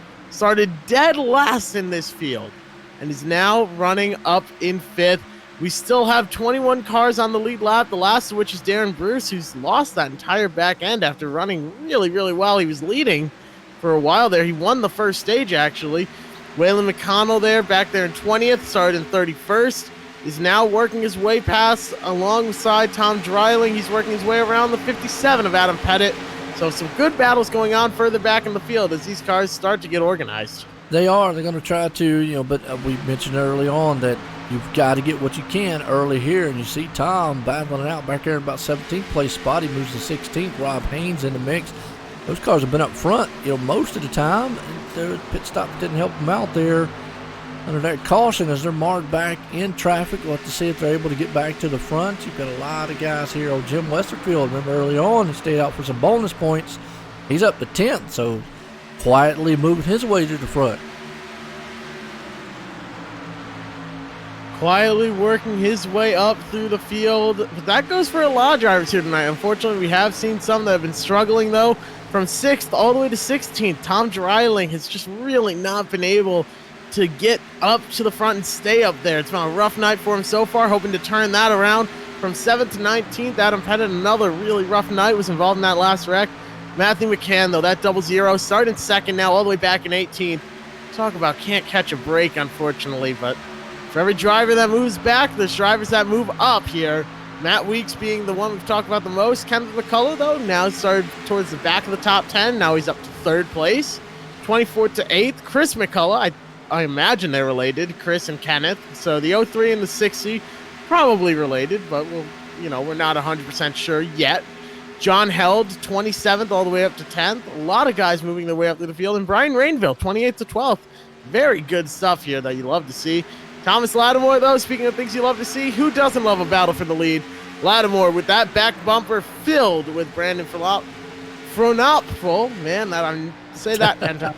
Say that 10 times quickly, man. You will not be making fun of me anymore, anyone out there in the chat, because I imagine it gets a chuckle every single time, but he's just a car length off of Thomas Lattimore, trying to gain this lead back on lap 125, but maybe he'll split the stage in half here. That could be another strategy. It can, but boy, I tell you what, Brandon has other plans here. He looks to the inside to try to take that lead away from Thomas right there.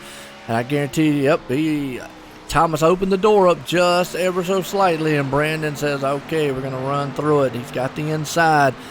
I feel like the next 2 turns here, turn 1 and 2, you're going to see him just drive that thing on the inside, because now he's got his nose out front.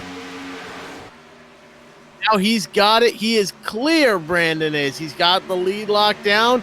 Here comes Matt Weeks. He's up to 3rd, just half a second back, just about 0.8 seconds back now from the lead. This is his time to strike. If he can run these guys down and try and get in their heads and work around them, can you imagine that? Coming from last to first to win this race. I'm going to tell you, don't sleep on him there. Don't want to jinx him, but he has definitely made headways and came, like you said, from last up there to 3rd. Matt Weeks, nothing weak about him there, but he is looking good in 3rd place. But Brandon has had a very strong car ever since he's got out front there. I'm going to try to say his last name. Fronopful. Is that what you've been saying? Fronopful, yeah. I think that's how it... Fronopful. Yeah, I think that... Okay. Fronopful. Could be from Napful as well, though. I don't know. Hey, bring out the Ebonics. That's the only thing I know. Kenneth hanging on to 4th. Thomas there in 2nd. Jacob up to 5th. Good one so far. I'm hoping to see this 03 and the 60 battle it out. There's nothing like 2 brothers racing, and now Chris McCullough is going to be 1 step closer as he's working his way around Stephen Evasius. That will put him to 6th place, and that will leave just Jacob Eisenhower between them. I don't know if they're brothers, father, son, what the relationship is. Which one? That would be Kenneth McCullough in the 03 and Chris McCullough. I imagine they're related. Okay, they are related, and I had this conversation earlier in the year. Kenneth is the Daytona winner here earlier in the season, and Kenneth, one of the family members out there helped me out. I have not seen her out there in a while. She hasn't really said anything, but one of them is the brother and one is an uncle. So I believe that's it. But they are related, though. It's been a while since I've asked. But they are related. You're right. I said the same thing when I saw the McCullough, and I was like, when I first started the league, I was like, hey, they got to be related to something. They must be brothers or something, but somehow they're, I think it's, I don't know. It's something. I remember. Okay, if you're out in the chat, what are they? Remind me again. Remind me again. I love racing with family members. It's a lot of fun. I race with my brother a lot. It's a lot of fun beating him. I usually do end up beating him. I don't know if you remember back when I used to call IES, the iRacing E Series. Yeah. I think called one of our times where we finished 1st and 2nd there. It's been a while, but it's a lot of fun racing with him. It's a lot of fun beating him. So now, it's always are you good. the older or younger brother? I am 5 years younger, so he does not to lose to me at all. If you take a look at our... What I was going to say is he might be just letting you win. You got to let the younger brother win. No. No, not... I don't think he would ever do that. Because there have been times where he's beaten me and he'll rub it in my face, and then I say, okay, let's take a look at career stats, and I've got 112 wins, and you have like 10. And also my I rating is 3,200, 3,100, and yours is like 2,000. So, Greg, I don't really want to hear it. So, Greg, if you're out there watching right now, first of all, congratulations on buying a house and getting a puppy. But I'm the better iRacer, and you know it. So, oh Lord, take that to bed with you if you're watching, Greg. And I imagine I'm going to get a text here if he is. All right, man, nothing wrong with that. Love it. Civil rewrite. Well, I just got it out there. Yeah, one is the nephew, one is the uncle. That's right. There you go. I appreciate it out there, Crystal, man, for that one on Ken McCullen. Now, we got a thing here, Lone out there. I'm not sure who Lone is, but Lone has just said, as far as Brandon, it is pronounced, the F is silent, so it's Raffle. Is that right? The F is silent, but it said starts the F the is word. silent. It says, he says the F is silent. It is pronounced Which F? Fron Apple, but he said the F is silent. Well, there's only one F in his name. No, there's two. Oh, yeah, okay, that F is silent. So it's Fro Apple. Fron Apple. Fron Apple. Fron Apple. Yeah, Fron Apple. And there's Lynn McCullen. There you go. I knew she'd pop up there eventually if we started talking about them. Yes, they're right. The uncle and nephew out there. There we go. So Lynn McCullen out there. She's the one that pulls for those two. And gave me that info earlier. But so it's Fron Apple. Fron Apple. Well, you was close. Hey, you're closer than what I was. Yeah, Fron Apple. Oh man, but yeah, now Chris was side by side with Kenneth. Kenneth comes down pit road though, didn't let the family member in on the strategy call. Here comes the 03 down pit road. Who is going to follow now though? On pit road Battle. too. Now Weeks goes to pit road. Okay, so now we're starting to see some strategy here. About 15 laps before the stage ends. Here comes Thomas Lattimore, and Brandon is going to change his strategy and jump down with them. I don't think Brandon planned on coming down pit road, but he saw Thomas checking up and got immediately on the brakes. Yeah, and this might be a good call here. We saw it earlier on. They split the stage up early on there. A lot of drivers did, and some stayed out. Remember, Brandon stayed out a lap, after Thomas and him. We're going to see if this pays off. Again, we're going to be about 13 laps or so before we get to the stage caution. From that point on, everybody's going to come in, and it looks like it's going to be two-tire stops for these guys who are coming in now. That's smart move right there. There's really no need, with about 13 to go, to do a four-tire stop. You'll lose too much time on the track. Two tires. See what that car's going to do for the next 10 laps. This is a strategy I was telling you about earlier. At some point, you got to try it. See how that car reacts. See how much time you're going to lose on the track. Because you've got a caution coming up. You've got the stage caution. And you're going to be able to come down on pit road and get four tires. Exactly it. As the 03 now gets loose and goes around, Brandon Fron Apple gets involved in that wreck. Fron Apple, I think, is the correct pronunciation. Yeah, the 03. Yeah. Oh, the 10 goes up into the 03 a little bit as they were three wide. Oh, the 03 gets sideways and the 10 gets tagged, but oh no, yeah. A lot of damage there for Kenneth McCullough, I think. Might be able to be okay. Oh yeah, no, he got hit there towards the end of it. The 44, Brian, destroyed that car. Oh my gosh, the 57 and the 44, why didn't they check up? I don't know, but they just got destroyed. Wow. Brian and Waylon. What happened? Trying to look. Let's go back here on the Let's go back a little further. Let's find the 03. Find the 03 machine here.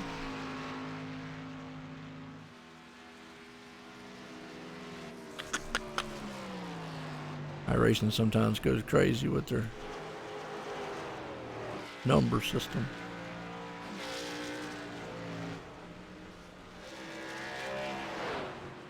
Oh my god.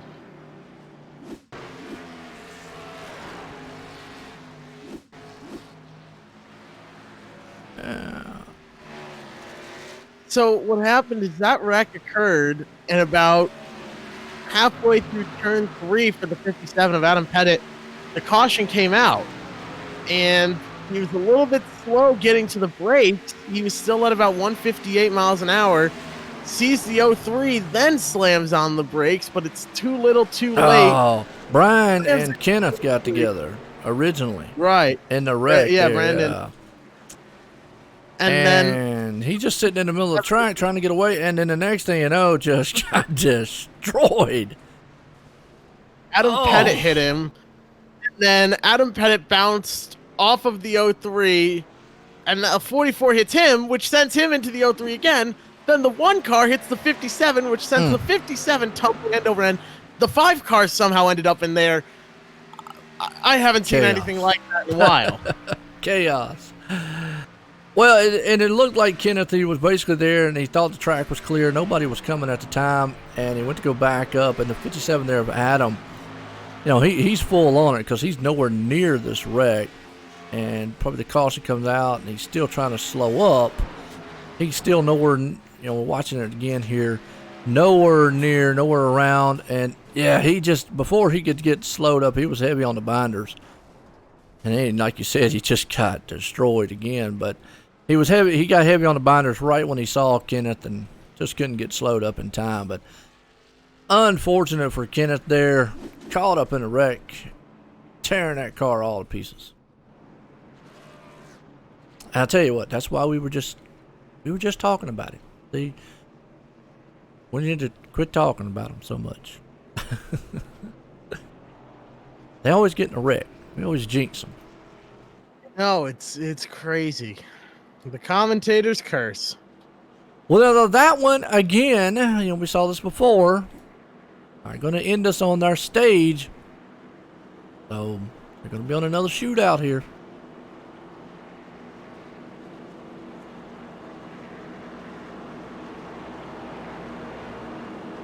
Wild one here at Charlotte tonight.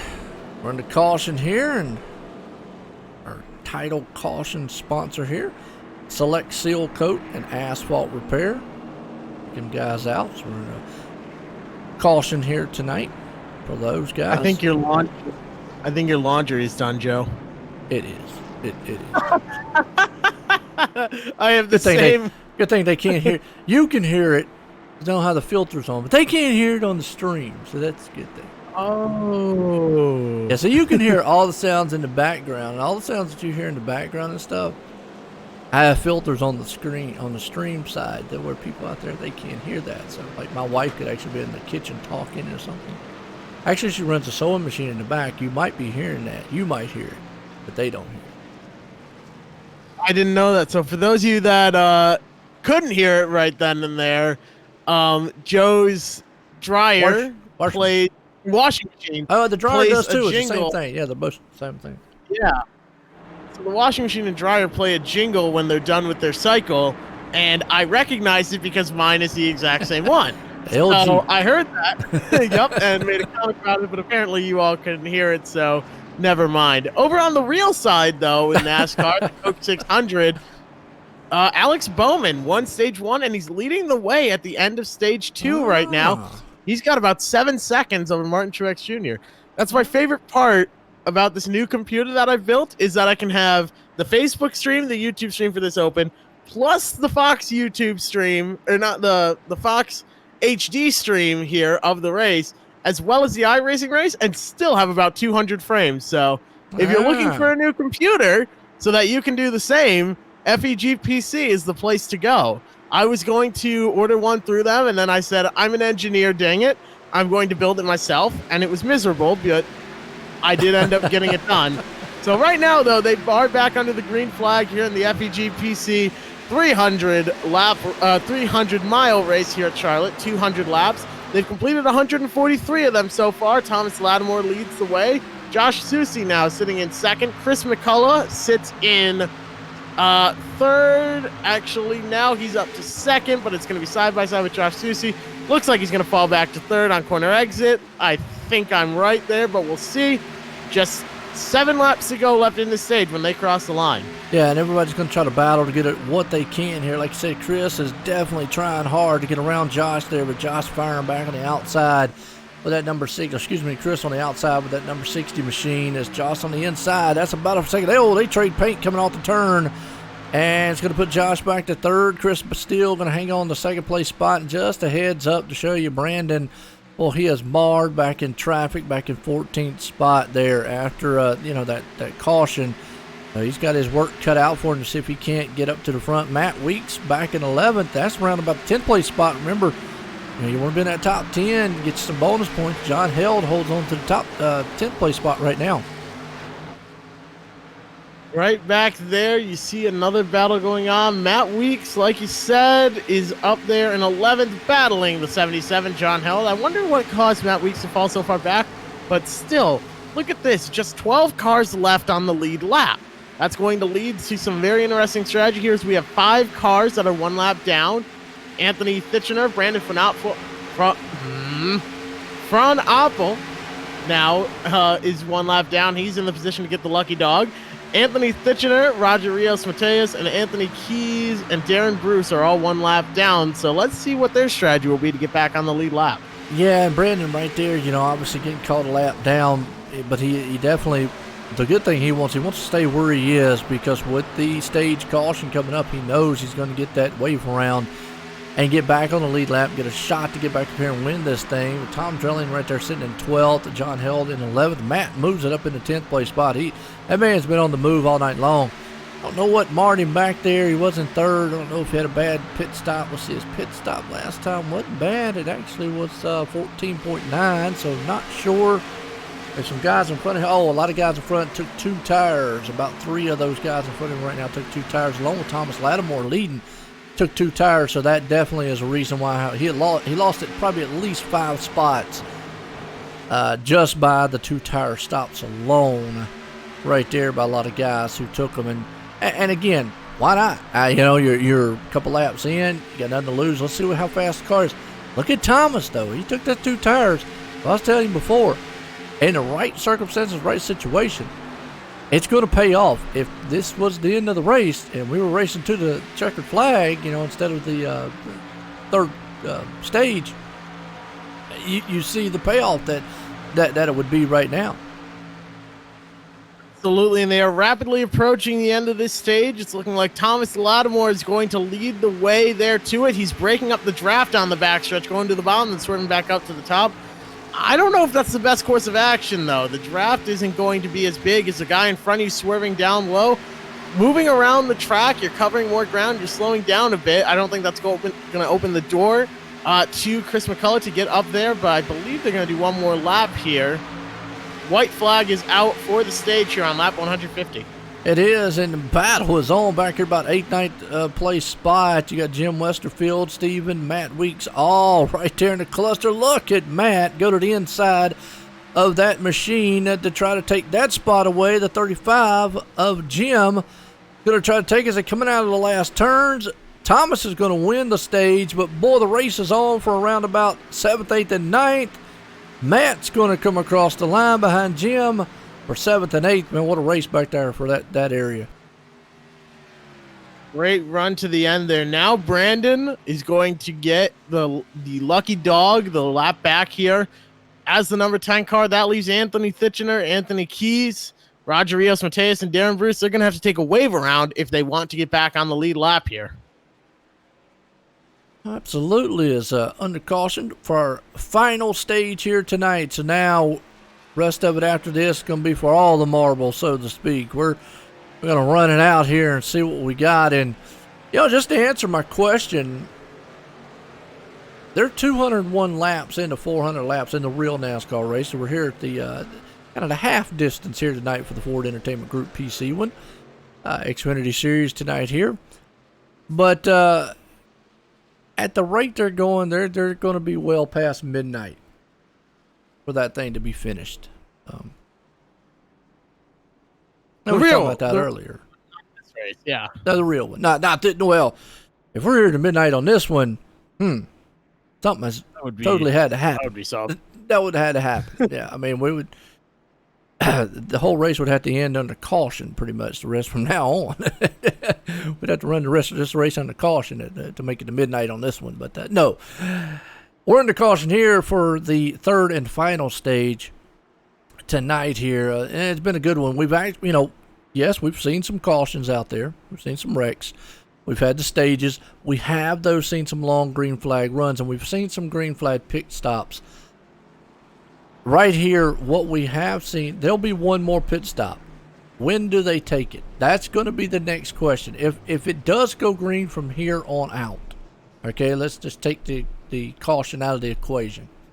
But if it does go green from here on out, we've seen from the last two, or from one of the other stages where it did go green, in between there, and they did do some green flag stops. They split it up. They went at about 36 laps in. But do you do that here? Because the reason I bring that up is because you knew you had that caution to fall back on. Here you don't. It will end the race. So you've got to, here's the balance, Jeff, that you got to think about. This is where, like you said before, kind of glad we're up here in the booth, not down there racing. You've got to think about, I got to make the pit stop with enough time left that I can utilize those tires to make up if I lose any ground to the guys in front of me. And on a track like this, it can be very hard. If you don't lose any ground, great. But if you do, you obviously don't want to come in with 10 laps to go, maybe even 15 laps. To me, I wouldn't even think 15 laps to go because it's just not enough time to make it up. I don't think. If you get marred, let's say back, if you get anywhere fifth on back, I'm going to say it's going to be tough to make it up. So you got to think about that. That's just some good. It's aggravating as a driver. It definitely is, and I think the best strategy here: split it in half. Right now, actually, over on the real side, I see the red flag is out there, leading all the cars down pit road. Yeah, it's been raining off and on here. There's a lot of thunderstorms in the area, and Charlotte's probably getting hammered right now. And like I said, I'm not far away. We got thunderstorms here. Right now it's not thundering, but I imagine it's still raining outside. So, yeah, it's probably off and on with that one. It is halfway. Over 200 laps. They could call it. If it doesn't go. So, it could be an official race at Charlotte. On the real side, that is. Not this one. If it started raining on the virtual side, I'd be like, that's a new feature iRacing just threw in the middle of a race. But, no, we don't have any rain here. Which would be kind of neat. Could you imagine iRacing one day, all of a sudden, dynamic weather, and it all of a sudden just started raining in the middle of the race? Interesting, but I'd hate to end the race there. Well, I would too, but I mean, but it would be like, really? That would be kind of cool, but you can't end the Coke 600 under rain because you're 4 laps over halfway. You just can't do that. It's the Coke 600. Well, true. Man, I say you exception and run this race to its full extent. You have to. You have to. Well, I'm with you. I'm with you. I'm just saying they could if it obviously if it rains the rest of the night. There's nothing they can do, and I think that's what they're pretty much calling for in the area. It's some pretty bad storms and stuff. So we'll just have to see on that end, but nonetheless, we're going to run this one out all the way here tonight. Is running caution here for Select Seal Coat and Asphalt Repair. Caution sponsor here tonight for the Ford Entertainment Group PC Xfinity Series. Thomas Lattimore out front. So now's the time where you can say, okay, I did some strategies throughout the race. I've tried this, I've tried that. I'm going to have one more caution, let's hope we don't have any more cautions. You never know about that part. But I'm going to have one more pit stop. I do know that at least if it goes green. Unless, again, we throw the caution into the equation. But let's hope it goes green. Let's throw that out of it. We know we've got one more pit stop. So what do I do? If I take that pit stop and I go a lap down and a caution flies, which is always the gamble that you have to take. That's another scenario in there. Then you're stuck. But nobody ever knows that's going to happen.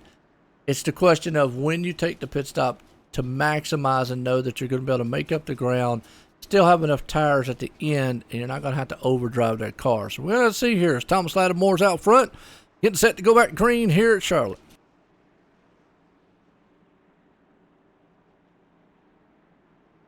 My dog's down here looking at me going, are you done? Pace we're cars. not done quite yet. No, we're not done yet. The green flag, we're racing to Charlotte. Green flag's back in the air. What a rebound here, though, for the 60 machine. That's Chris McCullough. Started 24th, now all the way up to 2nd. Another guy we've been keeping an eye on, Matt Weeks, 32nd now, all the way up to 6th, trying to fight his way into the top 5. Could easily make that happen here. We are in the last stage. It's go time. If you're out here, I'd say you split the stage in half. That's going to be pitting around lap, 170? No, 180. Just about. Hang on, let me redo my math. You're taking the restart. I'm 155, so that means you have 45 laps to go. So 28 laps into a run, 170, 180, 173. Yeah, no. give or take. My math is wrong somewhere. All right, look. You know you're not really helping yourself there with the engineering stuff saying your math's wrong, right? Smart enough to know my math's wrong, not smart enough to get it right. I hear you. And like what you said, yeah, we're gonna that'd be a good fair assessment there to kind of split it up. And I still say don't sleep on a guy out there, Matt Weeks. He's up to 5th. He's moving up. And here's another thing is you don't want to overdrive the car, use up all your tires early on, but you do have to drive the car hard to get up there and get all you can as soon as you can. So there you go. And look at Jim Westerfield up to 6th. Good run for him right there, bouncing back. He was way back at 20-some position there at one time during the race, but now he's up to 6th. Having a good run. The problem was I did 45 divided by 2 and got 28. So that was my issue. 45 divided by 2 is 22.5, which 23. So I say you come in on lap 178 to split this stage in half. That's my strategy, but these guys are going to run their own here and see where it goes. Thomas Lattimore now with about 2 or 3 car lengths over Chris McCullough, trying to make it work and stay out front. He's got the advantage.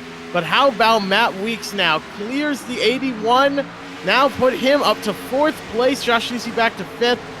Man, he's got a great run brewing here. Do not forget about him. I really think he might win this race. If he gets in the right position, the right time, it definitely could pay off. And made everybody's brain hurt there a little bit when he's doing all them numbers there and so forth and so on. But awesome math calculations there, by the way. So Thomas out front, Chris behind him. Chris is going to try to see if he can't get this win for Kenneth out there, who got caught up in a wreck earlier on. And Rob Haynes is trying to hold on to it. Just got Matt right there behind him. And then you've got Josh and Jim's working over Josh there. But I'm going to tell you another guy. Don't count out. It's up to 9th. Brandon. He's right there. I mean, it could be, give him a little bit. He could be up front. I'm Brandon. I would strongly consider taking 2 tires here on this pit stop and running to the end. That's a very real strategy here. If you take care of those left side tires, you take 2 rights, and you've got yourself a nice advantage. That really could work. Yes, could. Chris right now trying to take a bite out of one of them M&Ms that old Thomas has got on that car there and see if he can't take the lead away from him. He is working over the back tailgate there of him. It's a good run going into the turn, kind of just hanging right there. Rob Haynes is behind him. He's a little bit further off. He's got his hands full. Here comes Matt Weeks. I'm going to tell you, Matt, he's flying in that machine all night long, and I just think he just needs the right opportunity here. And I don't know what happened to him to the other one. He was up to 3rd, and then he got marred back into 10th. I don't know if he had a mishap on pit road or something. I know a couple cars took 2 tires, but he's definitely got a fast machine. He's going for 3rd. There he is, Matt Weeks now up to 3rd place. PS5 on the back of that car. He's about as excited as we are. I don't think iRacing is going to be on the PlayStation 5, though, so unfortunately for him, Matt Weeks is going to have to choose. He's encouraging, he's advertising the competition, essentially. Why don't we go ahead and slap Toyota branding on a Ford Mustang or Ford livery over Chevrolet? I don't quite get it here. Running a PlayStation scheme on iRacing, which is a PC exclusive. Either way, though, good-looking car and sitting up in 3rd place. Man, that's a great run for him so far after starting dead last in the field. You know, that's an old-time argument right there. Not really argument, discussion, or whatever you want to call it. The new console's coming out. Just really don't want to get too far off the base of the race here, but, they could run iRacing probably about as good as some of the PCs out here, too, that actually run iRacing right now. because they're going to be monster consoles, and you definitely can get wheels and pedals and all that stuff and all the good stuff, and you can actually hook a keyboard and mouse up to them. So there you go.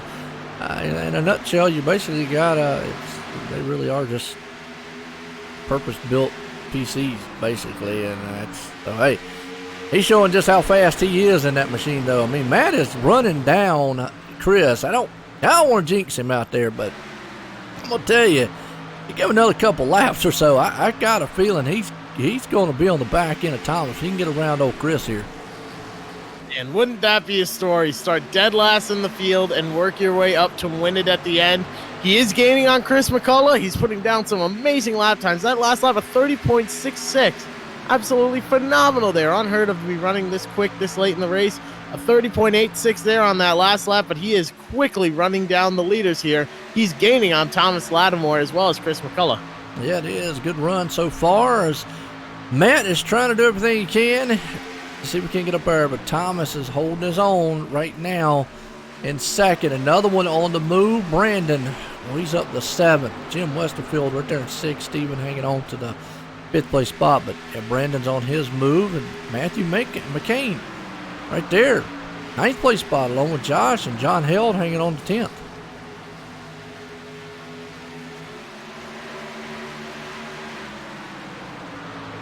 Battle for second is brewing. Matt Weeks now looks to the inside on the backstretch. He's there. The 60 car has to give him the room to run it.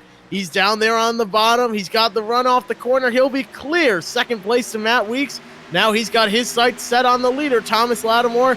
And if I'm Thomas, I'm checking my rearview mirror and going, oh gosh, he's coming quick under my breath.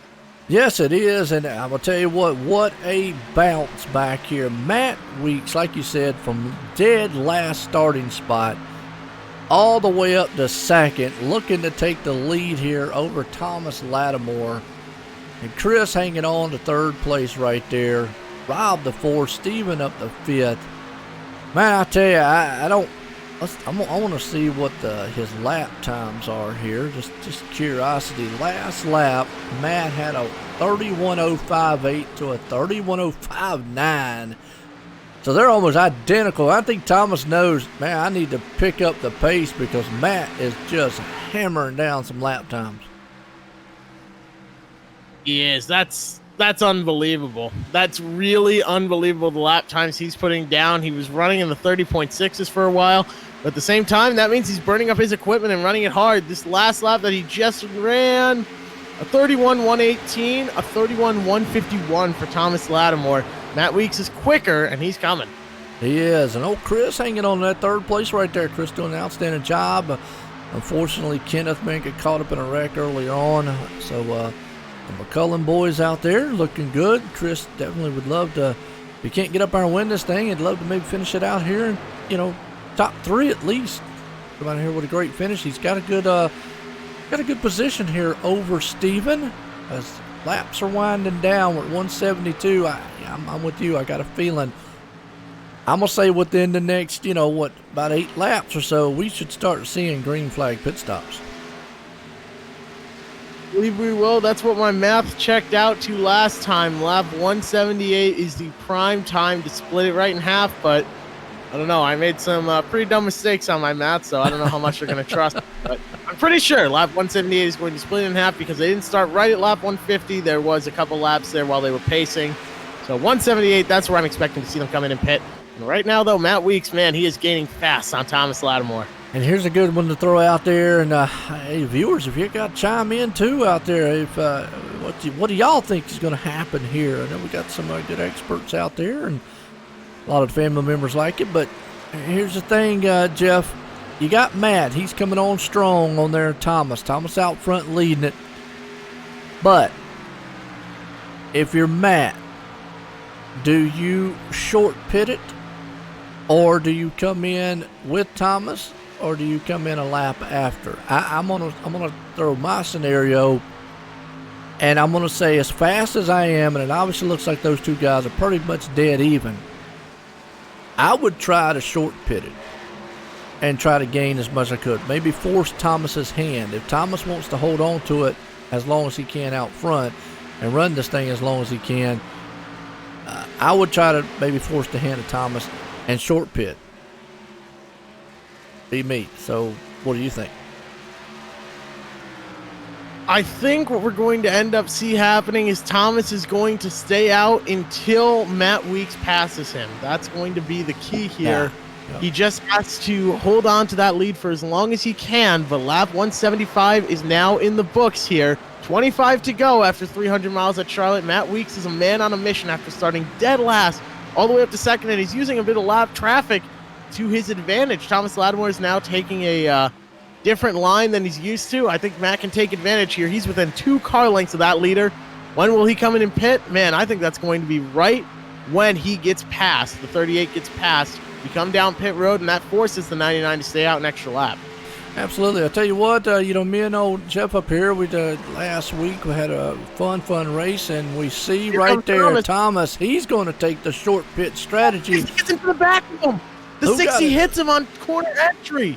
Oh, I don't know if it damaged the car. Let's see if it damaged it. Yeah, it did. It damaged the back end heavy of the machine, Chris and them.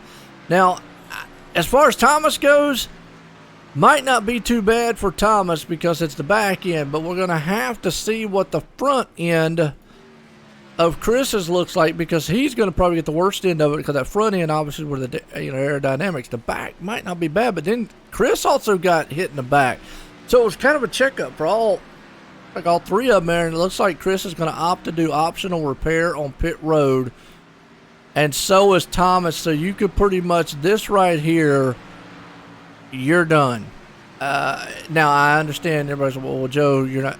Problem is, it's going to put them a lap down. They're going to need a caution to get back on the lead lap. But I feel like this right here ended their race. As Matt Weeks is coming off. I mean, I hate to say it that way. Don't want to, put a nail in the coffin on it, but they're not coming off pit road at all. Seems like Chris is right now. But yeah, unfortunately, right there is going to end it. And Matt Weeks should cycle around now. Thing about it is, though, you got Brandon, who has yet to make a pit stop. When does he make that pit stop? As he just passed old Matt as he was coming on the track. I really think that was the nail in the coffin, because even if he did not take any optional repairs or anything like that, which they did, but even if they hadn't, when he got hit, he hit the brakes because he didn't want to get caught speeding. When he got hit from the back, that put him over. He went a little bit quicker because he got pushed from behind. So he had to get on the brakes, and to be safe, he went down to actually about 30 miles an hour when the pit road speed is 45. So that's huge. Well, here's the reason I say that is because they both went 2 laps down. That's the reason why I say it's kind of time-wise trying to get that 2 laps. They're going to need a caution now. One of them is to get back on the lead lap. I'm saying, though, even if they hadn't gone, and done any of those optional repairs, which they did, they still would have been in a lot of trouble, though, because they had to check up so that they didn't get caught speeding, and they both checked up to about 30 miles an hour. And Matt Weeks had a perfect entry. He got right down to 45 at the line, sat at 45, dove it into his box, had a perfect entry, really quick pit stop and out. I mean, that was probably the best pit stop all night, and he's in the best spot here. When we talked about it, how many times have we said mental mistakes on pit road? Sometimes it's your fault, sometimes it's not, and you're just kind of a victim there and things that happen, and it can win or lose races. And unfortunately, again, I always don't like saying, well, sure, your race is done and over. You could almost pretty much say with a 94% positivity of that's going to end their night there, unfortunately, with Chris and Thomas coming in. And just, you just never know. I mean, it's just mishaps there on pit road. We've seen it. I think the guy right now sitting in the spot he wants is Brandon. But then again, he has another fast guy coming, Matt Weeks. Matt is not that far off of him. And he has enough time to run Brandon down, and a lot newer tires. He does. We'll have to see how it ends up working out. Matt Weeks is now back on the lead lap. He cycled around to the lead lap. He's sitting in 6th. Passing now John Held. He will be back up to 5th now once this pass is completed. There's 17 laps to go once they cross the line again. 18 to go right now. So So they've worked all night here. They've been at this for a little over 2 hours. These drivers are starting to get tired, and they want this race to be over. They're getting anxious. They're getting excited. Now they're coming down to the end of it. Anyone will do whatever it takes to win this race. And here's the thing, and I got to say, at the pace that Matt's putting down right now, it won't take long for him to run down old Brandon right there in front of him. He ran a 30.487 to a 30.781, and that time, well, the last time just changed there, went to a 30.615 to 30.742. He's running a solid 10th, maybe more, a lap here around this track, so it will not take long for him to be on the back tailgate of Brandon. Can he get around him will be another thing. So we've always said catching and passing is two different things, but Matt Weeks from dead last, we've talked a lot about him here, don't want to jinx him here, late in the race, but from dead last, wherever he finishes, if he finishes where he is right now, that's a phenomenal feat. But if he pulls the win off here, I gotta say that history-wise, that is. Let me throw out another history question out here to you. Kind of becoming the norm here has there been anybody in NASCAR? I don't think there has come from dead last to win a race. If so, let me look that up. I'm gonna say no, but I gotta say maybe. I'm gonna throw a maybe out there. I'm not 100%. So, Jeff's on research for us there. Has anyone won a race? And I imagine it has. Probably going to be like way back in the 60s or 70s, probably, if so. The modern era, no. I'm going to say anywhere from the 80s up. I'm going to say no. But again, I could be wrong again. I'm not saying I'm 100% right. But I'm going to say no. Jim Westerfield moves up to 6th there as he going to try to work over Rob Haynes for the moment. But he can come up with here. And Matt Weeks passes Brandon for second. I knew it was going to be there. Now he sets his sights on the leader, who's got a pretty good lead over Matt. He's got 2.5 seconds. And let's look at the lap times. Wow, he is not quite as fast as he was gaining on Brandon, but he still is. His last lap was a 30.86 to a 31.13, and I don't know. That 2 seconds might be enough for Steven to hold off here at this last lap. It could be also Did you find the last. anything? I did. It was in 2017. Joey Logano started at the rear for a transmission change, and he won the race. It was his 300th Monster Energy Series start. Oh, okay. Well, you know what? And that's one of my favorite drivers, too. I guess I should have known that one. Wow. There you go, folks. Wow. All right. So it has happened. We'll see if it happens tonight here. There we go. Also, the time Jeff Burton lapped the entire field, I think that was last done in 1997 at New Hampshire Motor Speedway. Well, I do know, like back in the day, don't want to get too far off what we're talking about. I do know back in the day, Bill Elliott came from 2 laps down to win a Talladega race. That was way back in like 85. There you go. That was way before maybe you was born, right? Way before. I was born in 98. Yeah, okay. Yes, he's young, folks. I'm old. So the leader right now, Steven Evasius, he took 2 tires on the last stop. Matt Weeks, though, is running him down half a second a lap. At this rate, he will catch him. He will pass him in about 3 laps. So Matt Weeks just needs to be perfect. That's what I was going to ask you on that one. Yeah, I wasn't sure.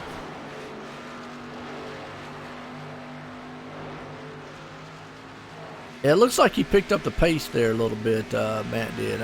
Before it was going to be close, but yeah, I wasn't sure if he was going to be able to run Steven down.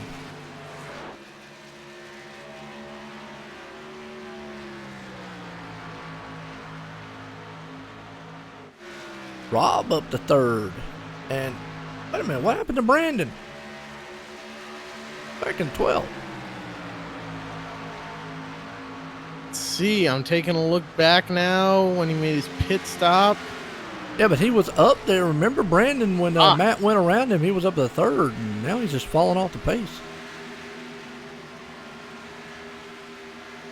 I'm going to look back.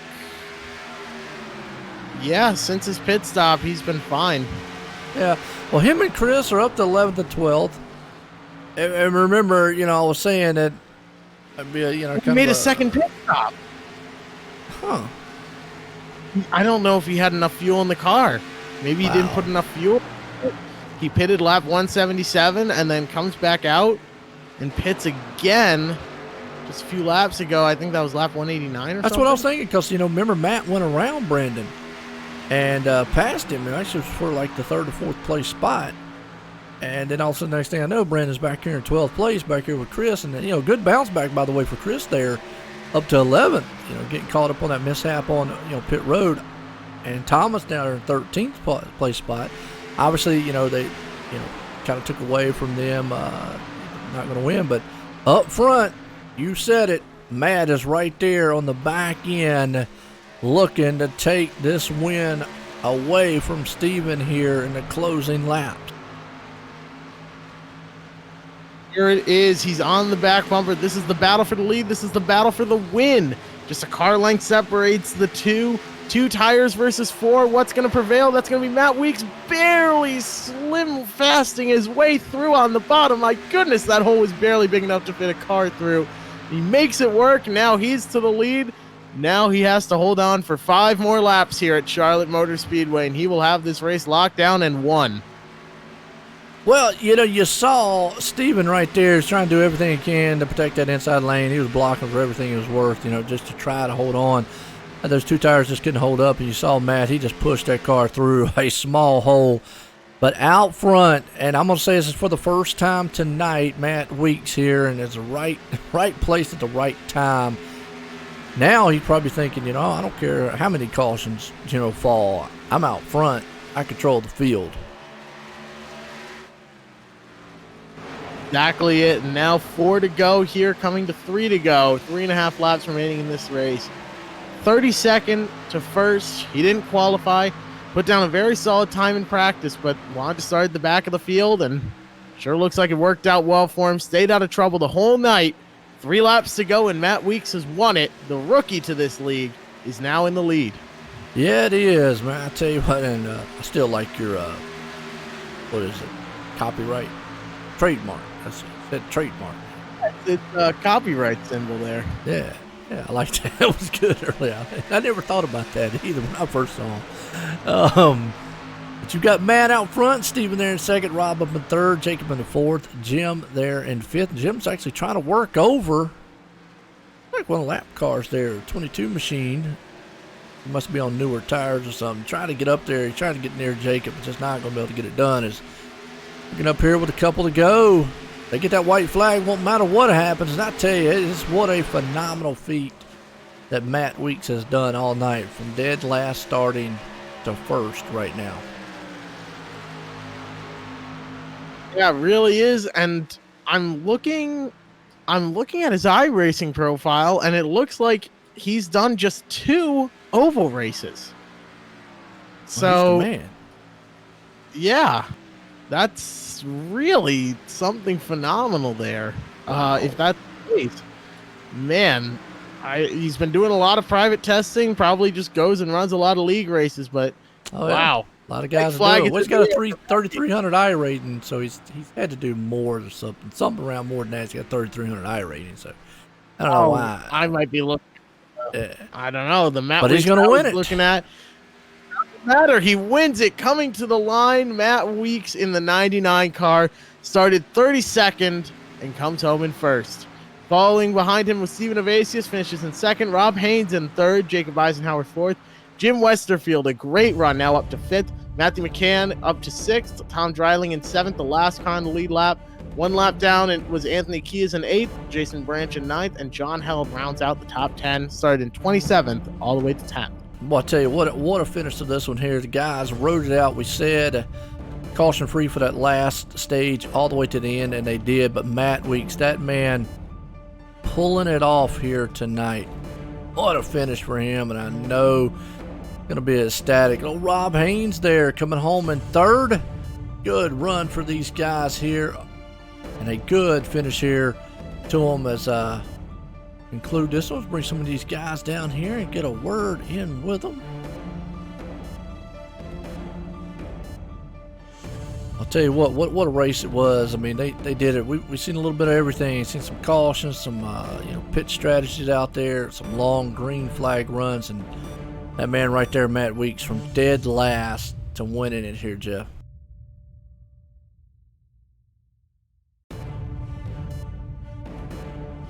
And I don't see him in the things.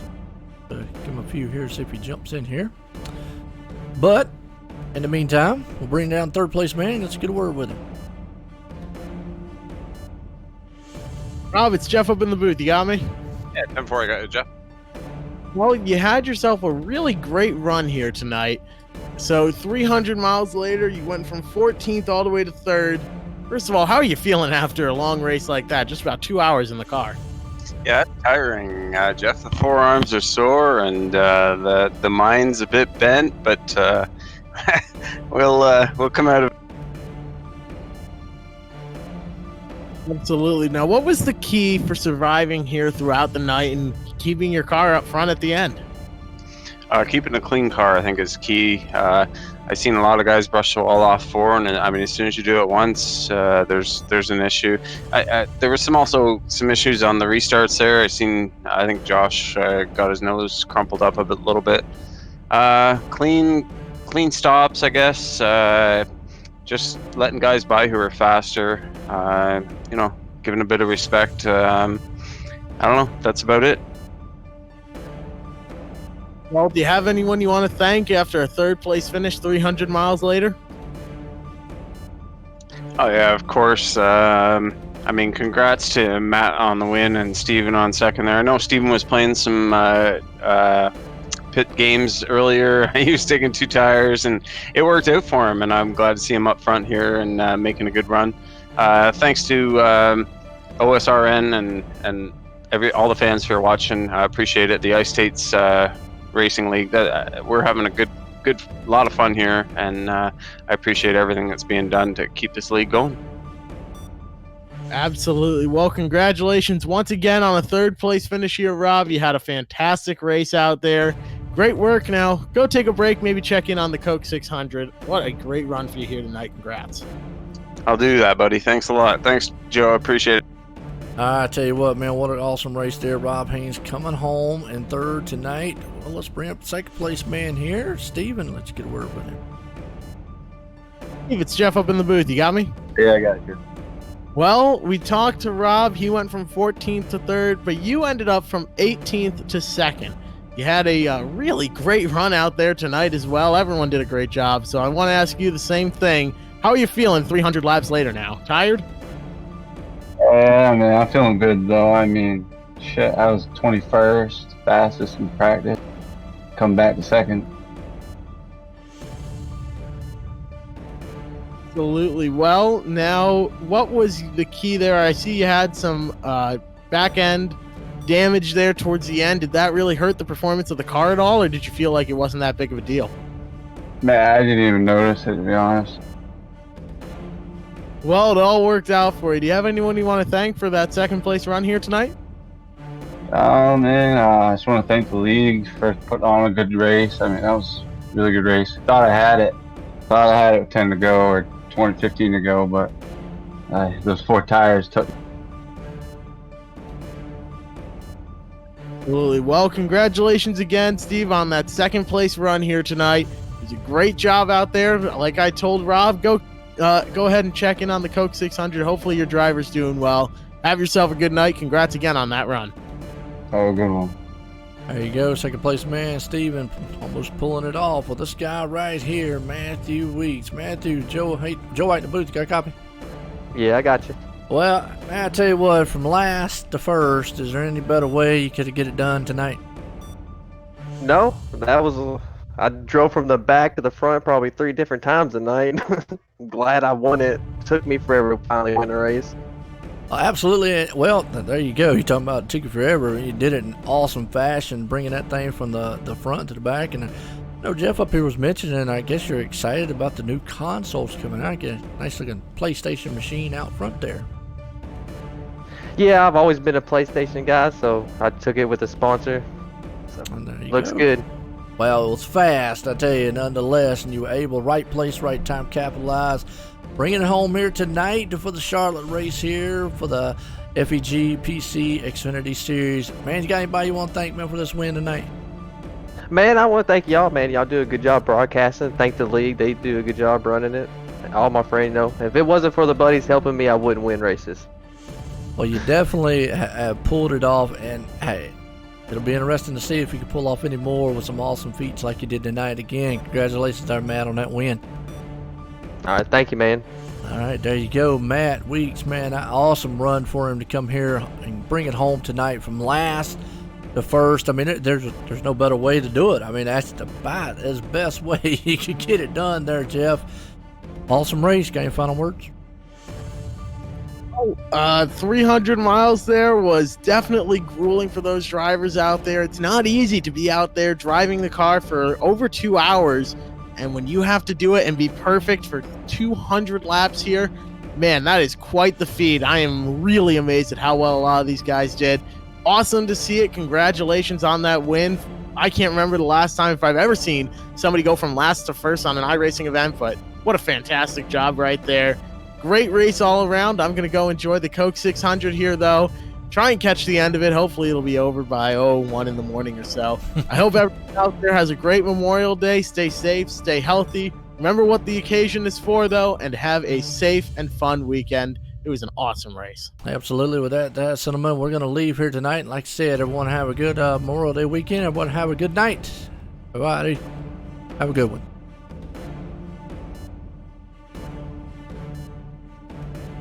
All right, Mike Salt.